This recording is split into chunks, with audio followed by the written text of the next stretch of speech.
하나님 감사합니다. 이 시간에도 주의 음성 듣기 원합니다. 주님 말씀해 주시고 이 시간에 말씀 전하고 듣는 가운데 모든 해방하려는 어둠의 권세들 우리 안에 강팍한가 하나 강하나님 대적한 높아진 모두 이름과 얽매인가 묶인 것들 예수님의 이름으로 파쇄되고 떠나갈지어다.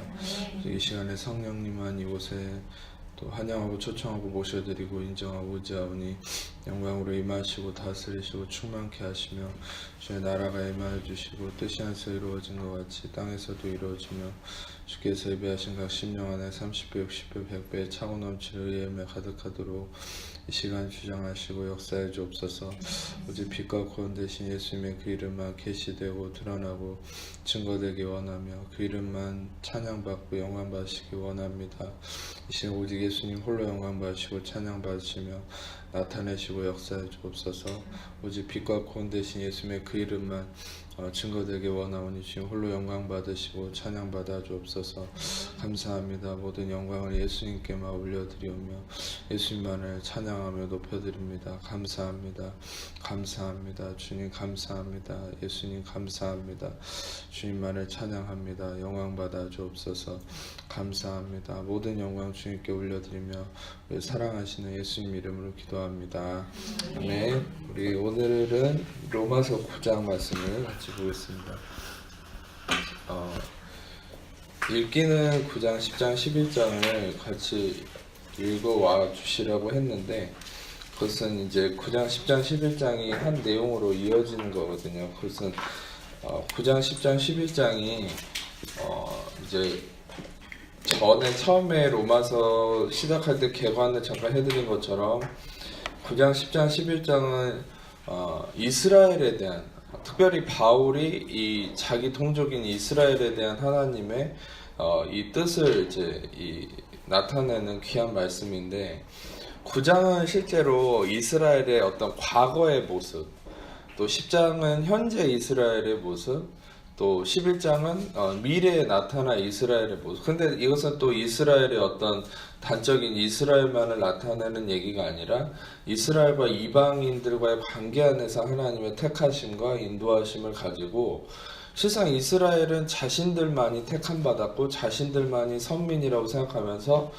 그 교만에 즉 자기의에 빠져서 예수님을 배척하고 끝까지 하나님 안에서 자기중심적인 잘못된 신앙을 갖고 있었던 그 이스라엘에 대한 하나님의 그 엄중한 어떤 경고와 또 하나님의 원리를 바울을 통해서 하나님 말씀하신 것이 로마서 9장부터 11장의 내용이라고 볼 수 있어요. 그래서 우리는 실상 이 로마서 9장, 10장, 11장을 통해서 우리는 어떤 면에서는 영적 이스라엘이지만 육적으로는 이방인이거든요. 근데 이방인으로서 우리가 어떻게 하나님 은혜 안에서 택함을 받았고 이 택함을 받은 것이 이스라엘과의 관계 속에서 하나님의 어떤 놀라운 경륜과 그분의 선하심의 뜻이 있는지를 우리가 확인할 수 있습니다. 그래서 오늘은 실상 로마서 9장부터 보겠지만 이것이 시간 관계상 다 다룰 수는 없고요. 실상 이제 제가 생각할 때는 거의 9장, 10장, 11장이 따로 나갈 것 같은데 되는 대로 해보겠습니다. 그래서 로마서 9장 1절부터 좀 같이 일단은 보겠습니다. 로마서 9장 1절 근데 로마서 9장 1절을 보기 전에 제가 요즘에 하나님이 좀 이제 여러분과 좀 깊이 있게 나누고자 하는 말씀이 있어서 먼저 요한복음 6장을 한번 잠깐 보도록 하겠습니다. 요한복음 6장 말씀 6장 몇 절이냐면 이번 수요예배 때도 제가 나눴었던 말씀인데 중요한 말씀이니까 이 말씀을 좀 같이 나누도록 하여 63절입니다. 요한복음 6장 63절 한번 같이 읽어보겠습니다. 시작. 너것은 영이니 육은 무익하니라. 내가 너에게 이른 말은 영이요 생명이라. 제가 왜 이 말씀을 좀 나누고 싶었냐면 하나님께서 이 말씀을 통해서 새롭게 제안해 주신 그 깨달음이 있었어요. 그것은 그 전까지는 그냥 살리는 것은 영이고 육은 무익하고 어떤 그런 로마서 8장에 읽었던 개념처럼 육신의 생각은 사망이고 영의 생각은 생명과 평안이다. 이런 개념으로만 생각을 했는데 분명한 것은 후반절에 내가 너희에게 이른 말이 영이고 생명이다. 이렇게 얘기하죠. 그럼 분명한 사실은 영은 살리는 것이고 육은 무익한 것이고 이 영의 실체가 뭔지를 우리는 알아야 되는데 되게 영이라는 것을 많이 오해하시는 것들이 영은 신비한 체험이나 어떤 육신적이지 않은 개념, 눈에 보이지 않는 무언가를 나타내는 것을 영이라고 생각하는 경향이 있을 수 있는데 그게 굉장히 우리의 오해라는 생각이라는 거예요. 그러니까 뭐냐면 영이라는 것은 여기서 명확하게 예수님이 말씀하신 것처럼 내가 너에게 이른 말이 영이다. 그러니까 여기서도 이 배경적 지식은 예수님이 하늘의 일, 내가 생명의 떡이고 내가 생명의 피다라고 얘기했을 때 사람들은 계속 예수님을 표면적으로만 보고 어떻게 사람의 살을 먹을 수 있냐, 네가 요셉의 아들 목수의 아들인데 네가 무슨 하늘에서 왔냐, 하늘에서 내려온 만나가 될 수 있냐, 이런 식으로 대꾸를 하지 않습니까? 이것은 뭐죠? 다시 말하면 예수님의 그 진리의 말씀을 받지 못하는 거죠. 그러니까 예수님이 거기에 대해서 육은 무익한 것이고 영은 살리는 건데 내가 너희한테 지금 이르고 있는 이 말이 영이다라는 거죠. 그러니까 그 예수님에게서 나오는 말씀이 영이고 영적인 것이고 우리는 영적인 것을 추구할 때 살 수 있는 것인데 대개 우리가 한국교회나 우리가 알아왔던 영적인 것이 뭐냐는 거예요. 그러니까 영적인 것은 되게 보이지 않는 어떤 추상적 개념으로만 생각하는데 이 예수님이 얘기하시는 예수님이 이렇게 표기할게요. 예수님이 얘기하시는 예수님으로부터 나오는 로고스, 이 말씀이 영인데 이 예수님에게서 나오는 말씀이 뭐냐는 거예요. 그러니까 요걸 또 표면적으로 생각해 버리면 그럼 복음서에 나온 말씀만 진짜 영적인 건가? 왜 예수님이 하신 말씀이 빨간 글자로 많이 써져 있으니까 그게 아니라는 거죠. 예수님이 하신 말씀, 여기에 힌트가 있습니다. 내가 너희에게 이른 말이 영이고 생명이다. 여러분, 제가 그래서 수요일날 이 말씀을 가지고 성령께서 어떻게 계시를 주셨냐면 이 예수님이 이른 말씀이라는 게 뭐냐면 수요일날도 나눴듯이 우리가 하나님 말씀에서 증거되는 모든 사건들, 그러니까 이 성경 자체가 예수님도 말씀하셨죠. 너희가 영생을 얻기 위해서 성경을 연구하고 찾고 조사하지만 원어적 의미는 성경을 찾고 조사한다는 의미거든요. 그러나 바로 이 성경은 나에 대해서 증언하려 하는 것이다. 그러니까 여러분, 성경 말씀에서 우리가 예수님을 찾는다는 게 우리가 무슨 의미가 있을까요? 단지 예수님을 막 어거지로 찾아내는 걸까요? 아니라는 거죠. 성경 말씀을 하나님이 열어서 계시해 주실 때 예수님의 그 진리, 그러니까 바울이 그때 말씀을 고린도전서에 나눴던 것처럼 바울이 나는 예수 그리스도와 그분의 십자가에 못 박혀 죽으신 것 외에는 너희들이 알지 않기를 원한다, 그것만 깨닫기를 원한다 했다는 게 뭐냐면 말씀 안에서 예수 그리스도, 예수님의 십자가에 못 박히신 그 진리만이 계시되는 것, 바로 성경에서 예수님만이 계시되는 것, 그게 뭐냐면 바로 예수님이 얘기하는 바로 내가 너희에게 이른 말, 그것이 바로 예수님에 대한 계시라는 거예요. 그러니까 그것이 여러분에게 생명이 된다는 것이죠. 여러분, 우리가 되게 하나님의 말씀을 여러분들이 어떤 나에 대한 적용점이나 어떤 나의 삶의 지침으로 받으면 그것이 실상 율법이 돼버리는 거예요. 근데 제가 계속 말씀드린 것처럼 말씀이 복음이 된다, 말씀이 복음화된다. 그것은 무슨 말입니까? 쉽게 표현하면 말씀이 여러분한테 좋은 소식이 돼야 된다는 거예요. 여러분들에게 한 가지 단적인 예로 이사야서 61장은 주 여호와의 신이 내게 임하셨으니 가난한 자에게 복음을 전하게 하시려고 쭉 그렇게 나가는 말씀을 누가복음 4장에 예수님이 회당에서 그 이사야서 61장을 스크립트를 읽으시거든요. 그런데 읽으시다가 이사야서에서는 이사야 원문에는 딱 쭉 나가다가 어떤 내용이 있냐면 보복의 날을 선포하겠다, 그런 얘기였는데 누가복음 4장 예수님은 보복의 날을 선포한다는 부분을 시작하기 전에 딱 덮어버리죠, 스크립트를.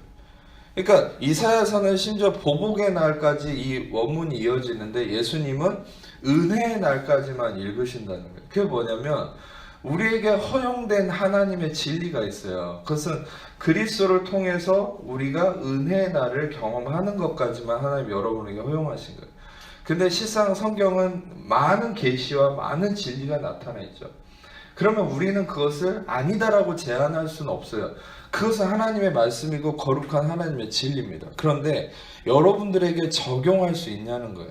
우리에게 적용되어져야 되는 것은 예수님이 누가복음 4장에 해당해서 이사야서 61장을 읽은 것처럼 보복의 날이 아닌 은혜의 날까지만 여러분들에게 허용됐다는 사실이에요. 그게 복음이고, 복음이란 여러분들이 예수 그리스도를 통해서 누려야 되는 그 축복이고, 그 복음이 바로 오늘 로마서 9장에서 여러분이 접하게 될 이방인으로서 우리가 경험하는 하나님의 은혜의 택하심의 영역인 거예요. 그러니까 우리가 복음을 경험했는데 복음만이 아니라 말씀도 다 갖다 적용해야지. 그러면 오늘 이따가 이제 경험하게 될 어떤 이스라엘의 그 교만함의 어떤 표징이 될 수 있다는 거죠. 주권자인 하나님의 선하심에 대한 이 반항이 될 수 있다는 거예요. 그래서 여러분들이 저는 이 요한복음 6장 63절을 마음에 새기시고 이 우리를 살리는 것은 무엇인가? 그래서 우리는 보통 살리는 것을 명상이나 어떤 감정적 치유나 그런 곳에 많이 치우치지만, 실상 제가 내적 치유나 상담을 많이 공부했다고 할지라도 여러분들에게 결론적인 걸 말씀드릴 수 있는 건데, 중독 세미나도 많이 다니고 회복 사역도 많이 이게 몸담고 이게 사역을 했는데, 실상 결론은 그거예요.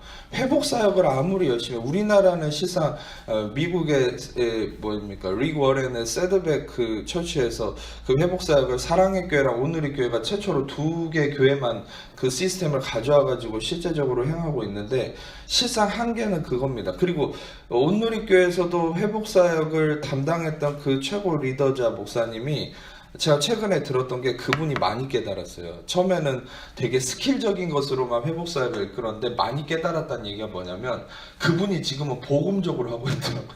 예.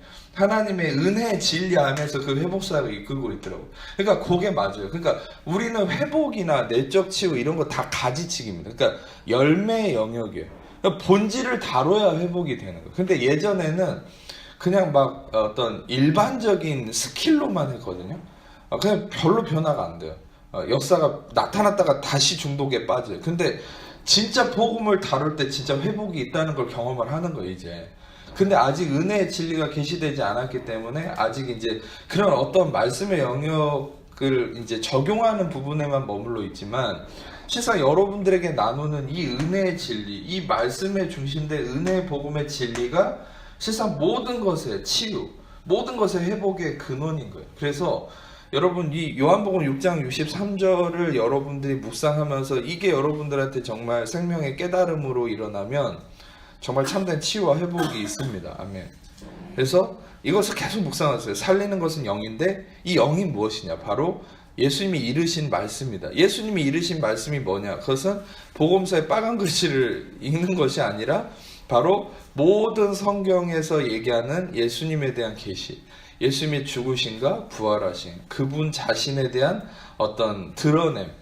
그래서 실상 제가 매번 말씀드렸듯이 제 설교를 들으시라고 하는 이유는 제가 잘나서가 아니라 저를 통해서 하나님이 행하신 말씀 사역이 바로 그 말씀 안에 예수 그리스도를 드러내는 사역이기 때문에 그 설교를 들으실수록 여러분들에게 유익함을 넘어서는 거죠. 실은 생명이 이르는 역사가 나타나는 것이죠. 아멘.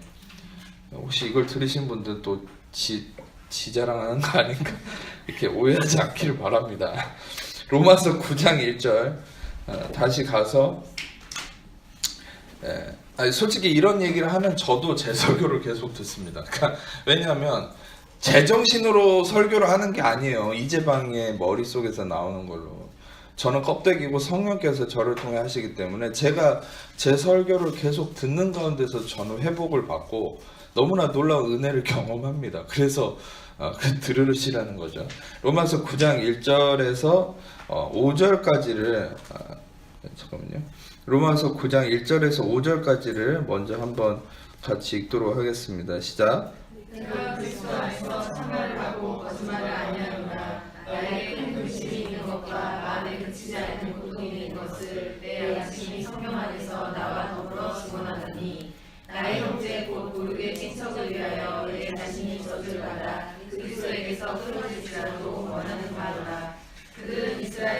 아니라 그들의 영장들과 영광과 언약들과 율법을 세우신 것과 예배와 약속도 있고 조상들도 그들의 것이요 육신으로 하면 그리스도가 그들에게서 나셨으니 그는 만물 위에 계셔서 세세의 생명을 받으신 하나님이시니라. 아멘. 네.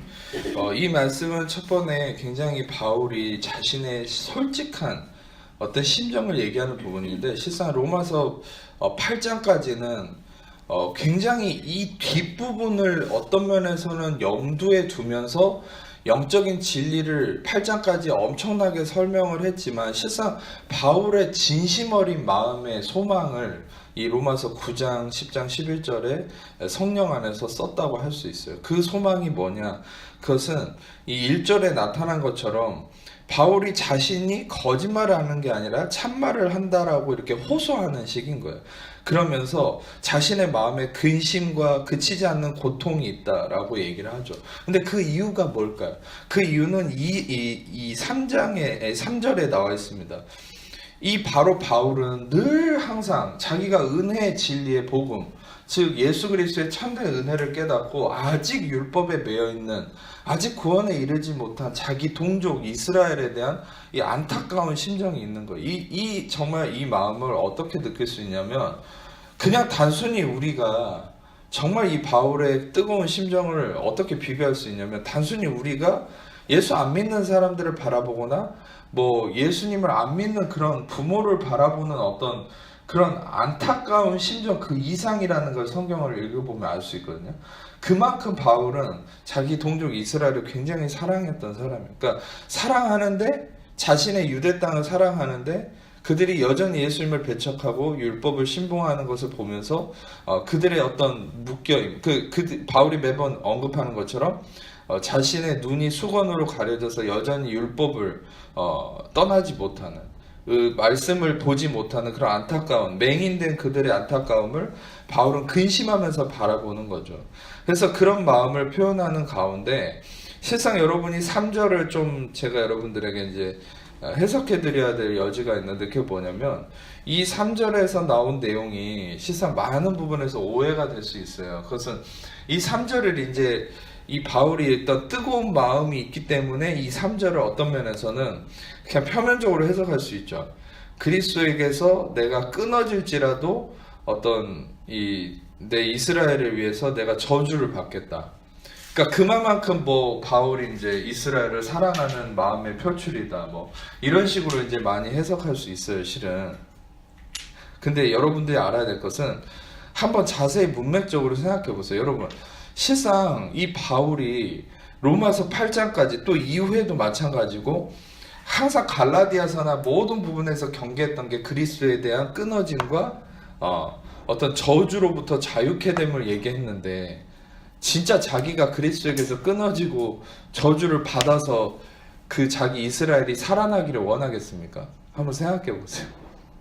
영적 원리 안에서는 절대 이렇게 될 수 없다. 우리는 그렇게 되지 않아야 된다라고 얘기했던 사람이 갑자기 이스라엘을 살리고자 자기가 이런 저주 아래로 들어가고 싶다. 그리스도에게서 끊어질지라도 이스라엘을 살리고 싶다. 여러분, 만약에 진짜 그랬다면 그건 바울의 자기의예요. 그거는 이해가 되십니까? 그게 셀프 라이처스니스예요. 여러분, 우리가 아무리 남을 사랑한다 해서 우리가 저주를 받고 끊어진다고 그 사람을 살릴 수는 없어요. 근데 하나님의 의, 그리스도의 의만 주구장창 얘기해온 바울이 갑자기 이 3절에 자기 의에 취해가지고 내가 저주를 받고 내가 끊어질지라도 이스라엘을 살리겠다? 이게 굉장히 모순이 있는 거예요. 이거를 있는 그대로 이렇게 받아들이면 해석적으로 굉장히 오류가 나올 수밖에 없고 바울이 하나님의 의를 얘기했다 갑자기 자기 의에 빠져버리는 그런 형편밖에 안 되는 거예요. 그래서 여러분들에게 정확한 이제 진리를 설명을 해드릴 텐데 여기서 실상 3절에 내 자신이 저주를 받는다라고 표현했을 때 이것은 아나테마라는 말이거든요. 헬라어로 아나테마. 근데 이 아나테마라는 말이 이 아나는 위로라는 업이라는 말이거든요. 테마는 스탠드라는 세운다는 거고 위로 세운다. 아나테마라는 이 저주, 이게 저주라는 말이에요. 근데 이 아나테마는 어디서 쓰는 형상화된 단어냐면 옛날에 이방 신전에서 신들한테 나아갈 때 사람들이 자기 형상의 어떤 우상을 세워놔요. 하늘을 향해서. 그러니까 이방 신전에 나아가서 제물을 바칠 때 자기를 대신하는, 그러니까 자기를 받아주라고 자기를 대신하는 어떤 우상들을 세워놓습니다. 이걸 바로 아나테마라고 하는 거예요. 이 아나테마는 무엇을 상징하냐면 하나님 앞에서 저주받아야 될 대상이에요. 그래서 이 단어를 차용한 거예요. 왜 이게 저주받아야 될 대상입니까? 그리스도의 피로 나아가지 않고 동물의 피로 나아가지 않고 자신을 상징하는, 자신을 형상화한 어떤 우상단지를 하나님께 바침으로 나아가는 거죠. 어떤 신에게 바침으로 나아가는 거예요. 그러니까 요것은 무엇을 상징하냐면 이게 바로 자기의를 상징하는 거예요. 이 아나테마. 그러니까 자기의는 저주받아야 될 대상인 거죠. 그러니까 이 아나테마는 저주를 상징하는 형상인 거예요. 이해가 되십니까? 잘 따라오고 계십니까? 잘 들으세요? 이 아나테마는 이방 신전에 자기를 받아주라고 만들어낸 자기를 상징하는 우상인데 이 우상이 위를 향해 항상 서 있거든요. 그걸 세워놨어요. 이렇게 다. 그래서 그 아나테마는 자기의를 상징하고 이것은 하나님이 저주해야 될 부분인 거죠. 여러분, 실상 여러분들 예수님과 함께 우리가 십자가에 못 박혀 죽었다는 게 우리의 뭐가 죽은 겁니까? 자기의가 죽은 거예요. 우리는 갈라디아서 2장 20절의 말씀처럼 우리의 의가 죽고 그리스도로 말미암아 살았다. 즉 내가 그리스도와 함께 십자가에 못 박혀 죽었나니 이제는 내가 산 것도 아니고 오직 내 안에 그리스도께서 사신 것이라. 이건 뭡니까? 그리스도의 의로 살게 됐다는 거죠. 아멘. 그러니까 자기 의가 저주를 받아서 죽는 거고, 즉 이 우상 아나테마는 바로 저주를 받아야 될, 없어져야 될 거죠. 자, 이 의미 안에서 생각하셔야 돼요. 실상 이 단어 자체로. 그래서 내 자신이 저주를 받아 그리스도에게서 끊어진다. 이게 한글 번역으로는 되게 이렇게 그럴싸하게 이렇게 어법이나 이런 어미나 이런 게 그렇게 느낌상 돼 있는데 원어로 보면은 이런 의미가 아니에요. 원어로 보면은 내 자신이 아나테마 같이 돼가지고 그리스도에게서 끊어져야 된다. 이 내 자신이 뭘까요? 자, 배경적으로 설명하면 여러분들 실상 이 바울은 어떤 마음을 가지고 있냐면 하나님의 은혜가 자기를 통해서 흘러가서 이스라엘에게 이 은혜가 흘러가기를 원하는 게 중심 내용이에요. 자, 잘 들으세요. 하나님의 은혜가 바울을 통해서 그 은혜의 진리가 흘러가기를 원하는 거예요. 마치 저같이 저를 통해서 은혜의 진리가 이 말씀을 듣는 자들에게 흘러가기를 원하는 것처럼 바울도 똑같은 거예요. 은혜의 복음이 흘러가기를 원하는 거죠. 근데 은혜의 복음이 흘러가려면 어떻게 해야 돼요? 내 의가 죽어야 되잖아요. 네.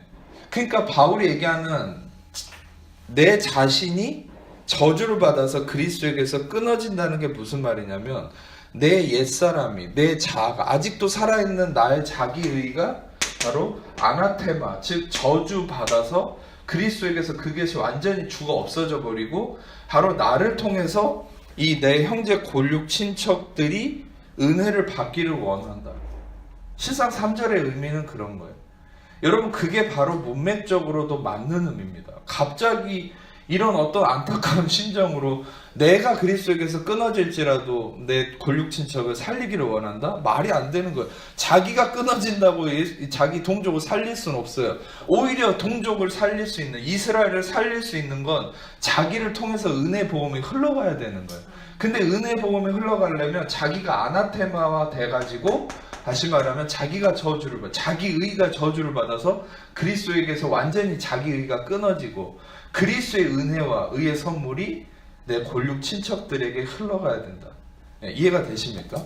바로 3절은 그런 의미예요. 그래서 여러분들이 참고로 이 의미를 잘 마음에 담아두세요. 실상 이 의미를 잘못 해석하고 설교하는 분도 되게 많을 거예요. 그러면 여러분들이 알아야 될 것은 그 잘못된 해석이나 설교가 뭐 그럴 수 있지 않냐, 그게 아니에요. 잘못된 해석이나 설교를 들으면 그 부분이, 그 잘못된 교리가, 즉 이 3절을 자기의의 어떤 해석적 방법으로 여러분들이 받아들이면 그게 여러분 안에 자기의로 형성돼요. 아, 그러면 나도 이 바울처럼 내 동족을 위해서 그리스도에게 끊어지고 저주를 받도록 이렇게 열심으로 헌신해야 되겠다. 그럼 자기의가 형성되는 거예요. 예. 절대 우리는 그리스도에게서 끊어질 수 없어요. 그리스도에게서 우리는 저주 받을 수 없어요. 아무리 내 부모를 위해서도. 오히려 그게 자기의가 되는 거예요. 내 부모를 살리는 건, 내 부모를 구원에 이르게 하는 건, 내 형제를 살리는 건 그리스도의 의가 하는 거지 내가 하는 게 아니에요. 오히려 나의 의는 아나테마화 돼서 그리스도에게 나의 의가 저주를 받고 오히려 나의 의는 날마다 그리스도에게서 끊어져야 돼요. 그리고 그리스도의 의가 나를 관통해서 나의 모든 것 가운데 흘러가야 됩니다. 아멘. 예. 실상 이 부분이 여러분이 이제 성경을 계속 있다가 배우다 보면 이해가 되실 거예요. 이 문맥적으로도 이렇게 해석될 수밖에 없구나라는 의미를 이해하게 되실 거예요. 바로 4절을 보면 그래서 그들은 이스라엘 사람이다. 그러니까 무엇을 나타냅니까? 내 형제 고륙 친척이 바로 이스라엘 사람들이라는 거예요. 그러면서 그들에게는 어떤 영광이 있습니까? 이들은 엄청난 축복을 받았어요. 하나님에게. 이방인들이 받지 못한 축복이에요. 뭡니까? 양자됨과 영광과 언약들과 율법을 세우신 것과 예배와 약속들이 있다. 조상들도 아브라함과 이삭과 야곱 이런 엄청난 믿음의 조상들이 있고 또 어떻습니까? 육신으로 하면 그리스도가 또한 심지어 유대인들에게서 났다. 그러니까 얼마나 영광된 사람들이냐라는 거죠. 이들을 버릴 수 없다는 거예요. 바울은.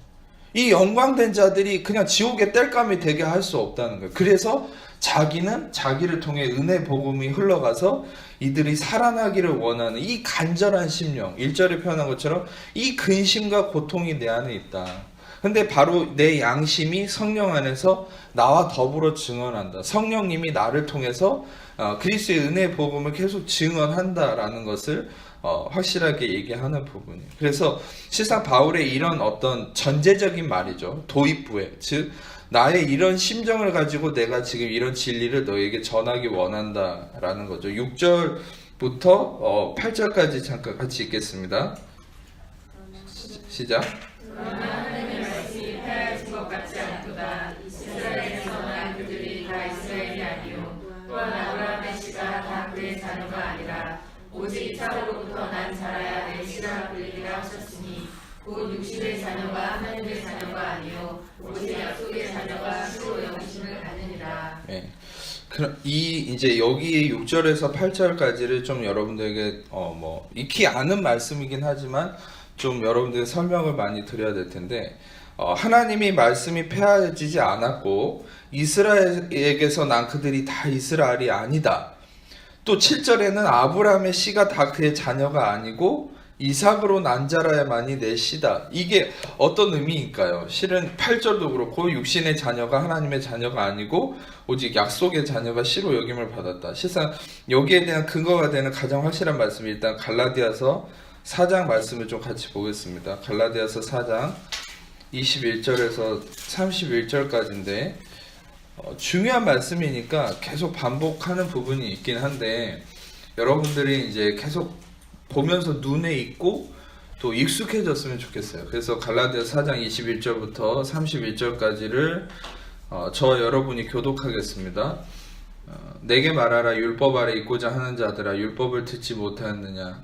기록된 바 아브라함에게서 아들이 있으니 하나는 여종에게서 하나는 자유 있는 여자에게서 나타나였으며 여종에게서는 육체를 따라 낳고 자유 있는 여자에게서는 약속으로 말미암았느니라. 이것은 비유니 이 여자들은 그 언약이라. 하나는 신의 산으로부터 종을 낳은 자니 곧 하갈이라. 이 하갈은 아라비아에 있는 신의 산으로서 지금 있는 예루살렘과 같은 곳이니 그가 그 자녀들과 더불어 종노릇하고 우리들이 예루살렘은 자유자니 곧 우리 어머니라. 기록된 바 잉태하지 못한 자여 즐거워하라. 상고를 모르는 자여 소리질러 외치라. 이는 홀로 사는 자의 자녀가 남편 있는 자의 자녀보다 많음이라 하였으니 형제들아 너희는 이삭과 같이 약속의 자녀라. 그러나 그때 육체를 따라 난 자가 성령을 따라 난 자를 박해한 것 같이 이제도 그러하도다. 그러나 성경이 무엇을 말하느냐. 여종과 그 아들을 내쫓으라. 여종의 아들이 자유 있는 여자의 아들과 더불어 유업을 얻지 못하리라 하였느니라. 네, 같이 읽겠습니다. 그런데 형제들아 우리는 여종의 자녀가 아니요 자유 있는 여자의 자녀니라. 네. 명백하게 갈라디아서 4장은 하갈과 사라를 얘기하면서 율법, 하갈은 육체를 따라 난 율법을 상징하고 이 약속 있는 여자 사라는 바로 은혜, 즉 하나님의 약속을 따라 난 믿음으로 말미암은 은혜의 진리의 어떤 그 본체를 얘기하는데, 왜 이 얘기를 통해서 바울은 실상 이걸 근거로 하고 있는 거예요. 지금 이 논리를. 뭡니까? 이것이 공존할 수 없다는 거예요. 율법과 은혜가. 즉 약속 있는 자와 육체를 따라 난 것이 공존할 수 없고 오직 하나님의 택하심은 약속 있는 자를 통해서만 이루어질 수 있다. 근데 그것이 지금 6절하고 8절, 6절에서 8절까지의 이 말씀과 무슨 상통함이 있느냐. 실상 6절에서 8절까지의 말씀을 언급한 이유는 많은 이스라엘 유대인들이 이 당시에 여전히 이 율법을 신봉함을 통해서 자신들만이 구원이 있고 자신들의 율법을 통한 자기 의를 통한 구원을 부르짖었거든요. 여전히 하나님을 알지 못하고 그들은 눈과 귀가 가려져서 마음이 깨닫지 못해서 그들의 행위에 의해 빠져서 어떻게 됩니까? 자신들의 다시 말하면 육체적인 자신들의 행함을 통한 그 열매, 그것을 통해서만 구원이 있다고 믿은 거예요. 그러니까 이 바울이 언급하는 이 씨라는 의미는 결국은 본질은 완전한 예수 그리스도를 의미하지만 실상 어떤 면에서는 육체의 열매와 영의 열매에 대한 그 어떤 비유적인 의미를 상징하는 것이죠. 바로 육체를 따라 난 하갈을 통한 그 이스마엘이 아니라 약속 있는 사라를 통한 믿음을 통한 약속을 통한 그 이삭, 바로 하나님의 은혜를 통한 열매만이 진짜 구원에 이를 수 있는 것이다. 참된 구원을 설명하기 위해서 실상 이 갈라디아서 4장을 배경적으로 실은 설명한 게 이 6절에서 8절 말씀이거든요. 여기에 대한 배경적인 것을 잠깐 또 하나 찾아보겠습니다. 창세기 22장 2절. 창세기 22장 2절입니다. 말씀을 좀 여러 군데 찾아볼 건데 이 말씀들을 읽다 보면 여러분 안에 좀 정리가 되실 거예요. 같이 읽겠습니다. 여호와께서 이르시되 내 아들 내 사랑하는 독자 이삭을 데리고 모리아 땅으로 가서 내가 내게 일러준 한 산에서 그를 번제로 드리라. 여기서 재밌는 사실은 이 당시에 이스마엘이 이미 있었거든요. 근데 하나님은 내 사랑하는 독자 이삭을 바쳐라. 이 독자 이삭은 무슨 말입니까? 이 독자라는 것은 히브리어로 야히드라는 말인데 이것은 유일한, the only son, the only, 아주 유일하다라는 말이에요. 바로 그 유일한, 단 한 가지. 그러니까 여러분 물론 이 창세기 22장은 장차 오실 유일한 독생자이신 예수 그리스도를 형상화해서 어떤 모티브로서 이삭을 얘기했기 때문에 독자라고 일컫는 것도 있지만 이 실상 이 표면적으로도 이삭 자체만을 하나님은 아들로 인정한 거예요. 다시 말하면 갈라디아서 4장에 언급된 것처럼 육체를 따라 난 그 자녀, 육체를 통해서 난 것은 아들로 인정하지 않는 거죠. 유업을 이을 자로 인정하지 않는 거. 이거를 우리는 어떻게 적용할 수 있습니까? 다시 말하면 우리의 어떤 자기 육신을 근거로 하는 어떤 행위도 하나님께 받아들여질 수 없다는 거예요. 이 아나테마는 하나님께 받아들여질 수 없다는 거예요. 자기 의는, 내가 중심된 내 행위의 업적을 통해서 하나님께 나아가는 것은 하나님께 받아들여질 수 없고, 우리가 오직 그리스도를 통해 약속된 자녀, 바로 믿음을 통한, 약속을 통한, 은혜를 통한 예수 그리스도로만이 우리는 하나님께 받아들여질 수 있다. 저번 주일날 설교 때 도입부에 설교했던 것처럼 우리는 아무리 제가 거룩하게 설교한다 하고 거룩하게 정말 훌륭한 찬양 인도자가 찬양 인도를 한다 해도 실상 그 사람의 경건함으로 하나님 받아주는 게 아니에요. 우리는 아무리 경건해 보인다 해도, 아무리 일주일 동안 죄를 하나도 안 지었다 해도 그 사람 더러운 거예요. 실은 인간이란 그래요. 그런데 왜 하나님 우리를 받으십니까? 바로 우리 안에 예수 그리스도를 받으시기 때문에, 그 예수 그리스도의 보혈의 은혜가 우리 안에 흐르기 때문에, 그 예수 그리스도를 받으심으로 우리를 받으신 거죠. 우리의 실존은 뭡니까? 우리는 아까 갈라디아서 2장 20절을 얘기한 것처럼 내가 그리스도와 함께 죽었고 이제는 내가 산 것 아니요 오직 내 안에 그리스도께서 사신 것이고, 이제는 나를 사랑하사 나를 위하여 자기 몸을 버리신 하나님의 아들을 믿는 그 믿음 안에서 사는 것이 우리의 실존이죠. 내가 사는 게 아니죠. 내 행위의 업적으로 사는 게 아니죠. 나의 육체의 결과를 요구하고 그걸 의지함으로 사는 것이 아니죠. 근데 반대로 이스라엘은 그렇게 살았거든요. 이스라엘은 여전히 율법을 신봉하고 자기의 율법을 지킴을 통해서 자기의 경건함과 자기의를 의지하면서 살았기 때문에 그 율법을 통한 자기의, 행함, 업적을 통한 자기의, 하나님은 그걸 안 받으신다는 거예요. 그게 바로 하갈을 통한 이스마엘인 거예요. 그러니까 그것은 아들로 인정하지 않는 거예요. 거기에는 구원이 없는 거예요. 거기에는 하나님의 아무런 성취와 열매가 없다는 거죠. 그것을 바로 의미하는 겁니다. 한 가지 더 참고적으로 빌립보서 3장 7절에서 9절입니다.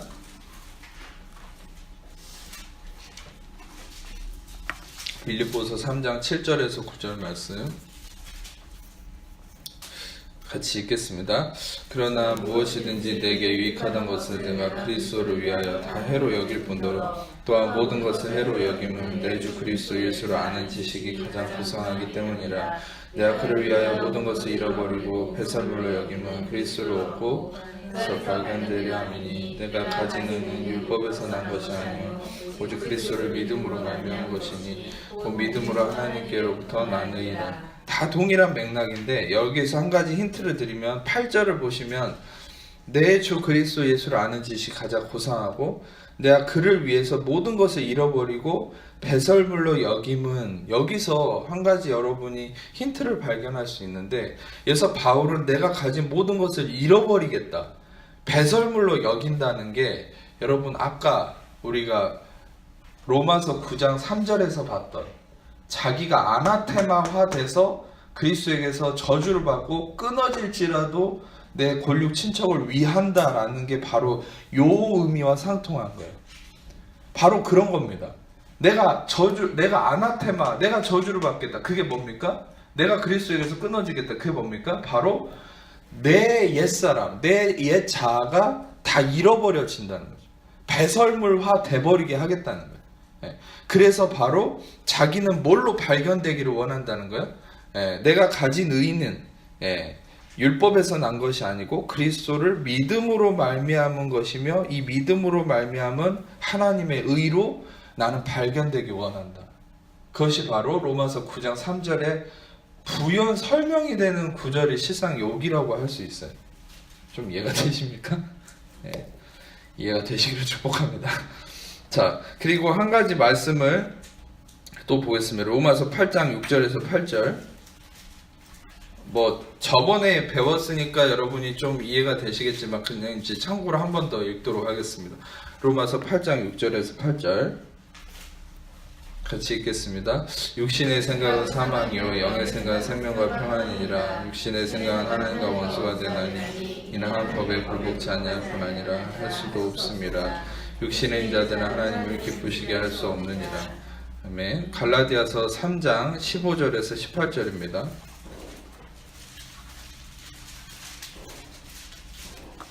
갈라디아서 3장 15절에서 18절 같이 읽겠습니다. 형제들아 내가 사람의 예대로 말하노니 사람의 언약이라도 정한 후에는 아무도 패하거나 더하거나 하지 못하느니라. 이 약속들은 아브라함과 그 자손에게 말씀하신 것인데 여럿을 가르쳐 자손들이라 하지 아니하시고 오직 한 사람을 가르쳐 내 자손이라 하셨으니 곧 그리스도라. 내가 이것을 말하노니 하나님께서 미리 정하신 언약을 430년 후에 생긴 율법이 폐기하지 못하고 서로 헛되게 하지 못하리라. 만일 그 율법이 율법에서 난 것이면 약속에서 난 것이 아니리라. 그러나 하나님이 약속으로 말미암아 아브라함에게 주신 것이라. 아주 동일한 맥락이죠. 바울이 변증하고 지금 이스라엘을 향해서 계속 얘기하는 아주 비슷한 어떤 논리입니다. 그것은 지금 갈라디아 3장 18절을 읽으신 것처럼 유업이 율법에서 난 것이면 약속에서 난 것이 아니겠지만 이 유업은 하나님의 약속으로 아브라함에게 주신 것이고 실상 핵심이 되는 16절인데 16절을 보면 아브라함과 그 자손에게 말씀하신 것인데 여럿을 가르쳐 자손들이라 하지 않고 오직 한 사람을 가르쳐 자손이다 라고 얘기하신 것은 그것은 그리스도다. 오직 그리스도를 통해서만, 은혜의 진리를 통해서만, 약속을 통한 믿음을 통해서만 너의 삶의 구원과 열매가 있을 것이다 라고 확실하게 얘기하고, 참고적으로 한 가지만 말씀을 드리면, 여러분 우리는 왜 성경을 볼 때 이런 토시 하나하나까지 분석을 해서 해석을 할까요? 그게 여러분들에게 한 가지 힌트를 드리면, 예수님도 실상 그 시제 변화 하나 가지고도 말씀의 변증을 하셨지만, 바울이요 실상 이 갈라디아서 3장 16절을 보시면 한 단어죠. 한 단어. 한 단어가 아니라 이 뭡니까? 그 복수와 단수 가지고도 지금 논증을 펴잖아요. 자손들이라 하지 않고 자손이다. 그러니까 여러분, 시제 변화, 복수인지 단수인지 모든 그 토시 하나까지도 성경은요, 성령님이 영감으로 모든 진리를 심어놨어요. 실상 그래서 그 진리들이 어떤 면에서는 어거지로 끌어낸 게 아니라 하나님이 계시로 열어주셔서 그 진리를 여러분이 발견했을 때 그게 생명이 되는 거죠. 여기서도 여러분들 바울이 그런 식으로 이제 변증을 편 거죠. 단수냐 복수냐 이런 하나의 의미 가지고도 이걸 통해서 하나님이 놀라운 진리를 계시하고 있죠. 자, 그래서 결론적으로 보면 다시 우리가 로마서 넘어가서 결론적으로 6절에서 8절까지는 8절이 실은 핵심인데, 육신의 자녀가 하나님의 자녀가 아니고 오직 약속의 자녀가 씨로 여김을 받았다. 즉 구원은 예수님으로만 일어났고, 그것은 다시 말하면 너희의 행위와 업적, 너희의 의를 통한 열매가 아니라 우리는 아무것도 아닌데 그리스도의 대가집을, 그리스도의 의를 통한 약속하신 오직 한 씨가 되신 예수 그리스도를 통해서만 구원과 의의 열매가 이루어졌고, 너희도 그 은혜를 통해서, 약속을 통한 믿음의 의를 통해서만이 너희가 구원에 이를 수 있다라고 지금 이스라엘에게 바울은 얘기하고 있고, 또 우리한테도 얘기하고 있는 것이죠. 자, 로마서 9장 9절에서 13절까지 읽도록 하겠습니다. 시작. 약속의 말씀을 이루시니 명령 이때 내가 이르니 사라에게 아들이 있으리라 하심이라. 그뿐 아니라 또한 리브가가 우리 조상 이삭 한 사람으로 말미암아 임신하였는데 그 자식들이 아직 낳지 아니하고 무슨 선이나 하지 아니할 때에 택하시는 자가 하나님의 대신으로 말미암지 않고 오직 부르시는 이로 말미암아 서게 하려 하사 리브가에게 이르시되 큰 자가 어린 자를 섬기리라 하셨으니 기록된 바 내가 야곱을 사랑하고 에서는 좋아하였다 하심과 같으니라. 네. 자, 이제 그 약속의 말씀은 이것이니 하면서 두 명을 언급하죠. 아브라함과 사라, 그 다음에 이삭과 리브가.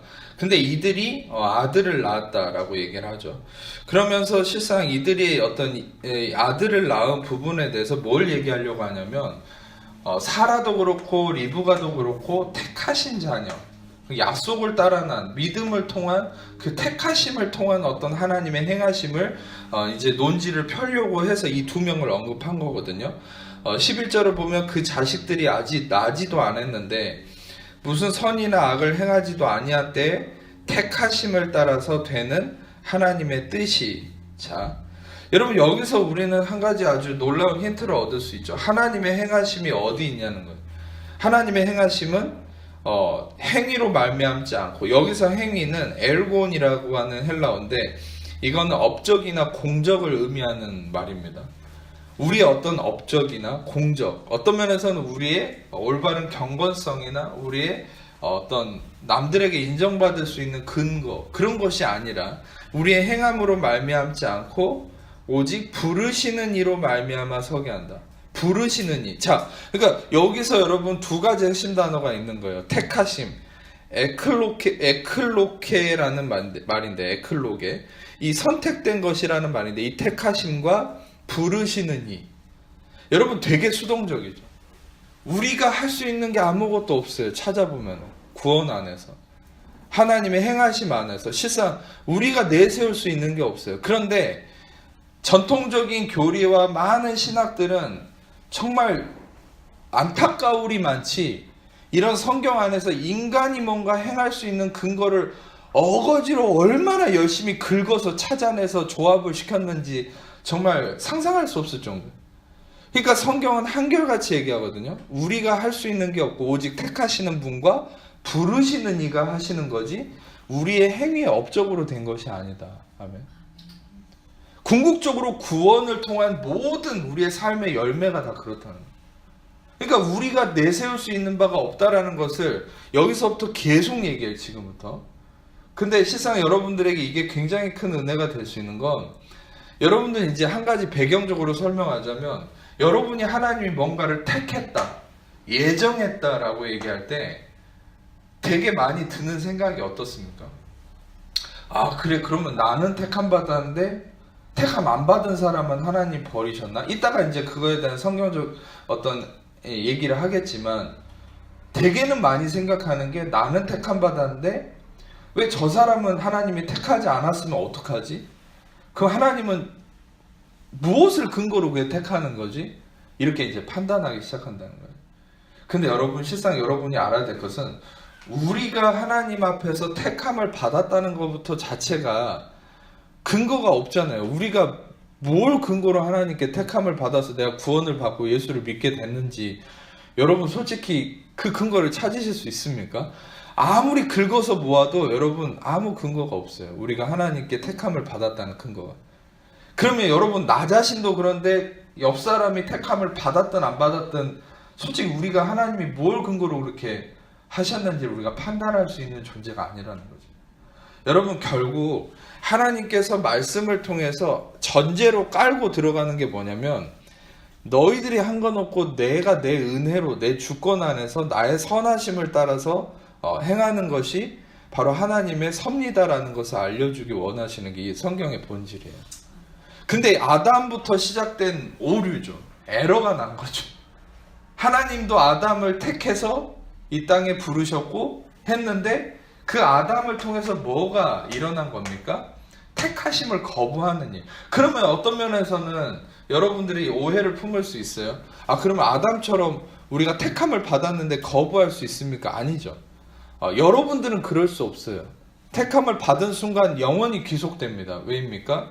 그것은 그리스도의 대가지불로 인해서 영원히 여러분들은 하나님께 귀속된 거예요. 아멘. 그것은 부인될 수 없어요. 그러나 신학적으로 저번에 엄밀히 얘기했죠. 에덴 동산은 그렇지 않다고. 에덴 동산은 able to sin, 죄를 지을 수 있는 상태였다라는 거죠.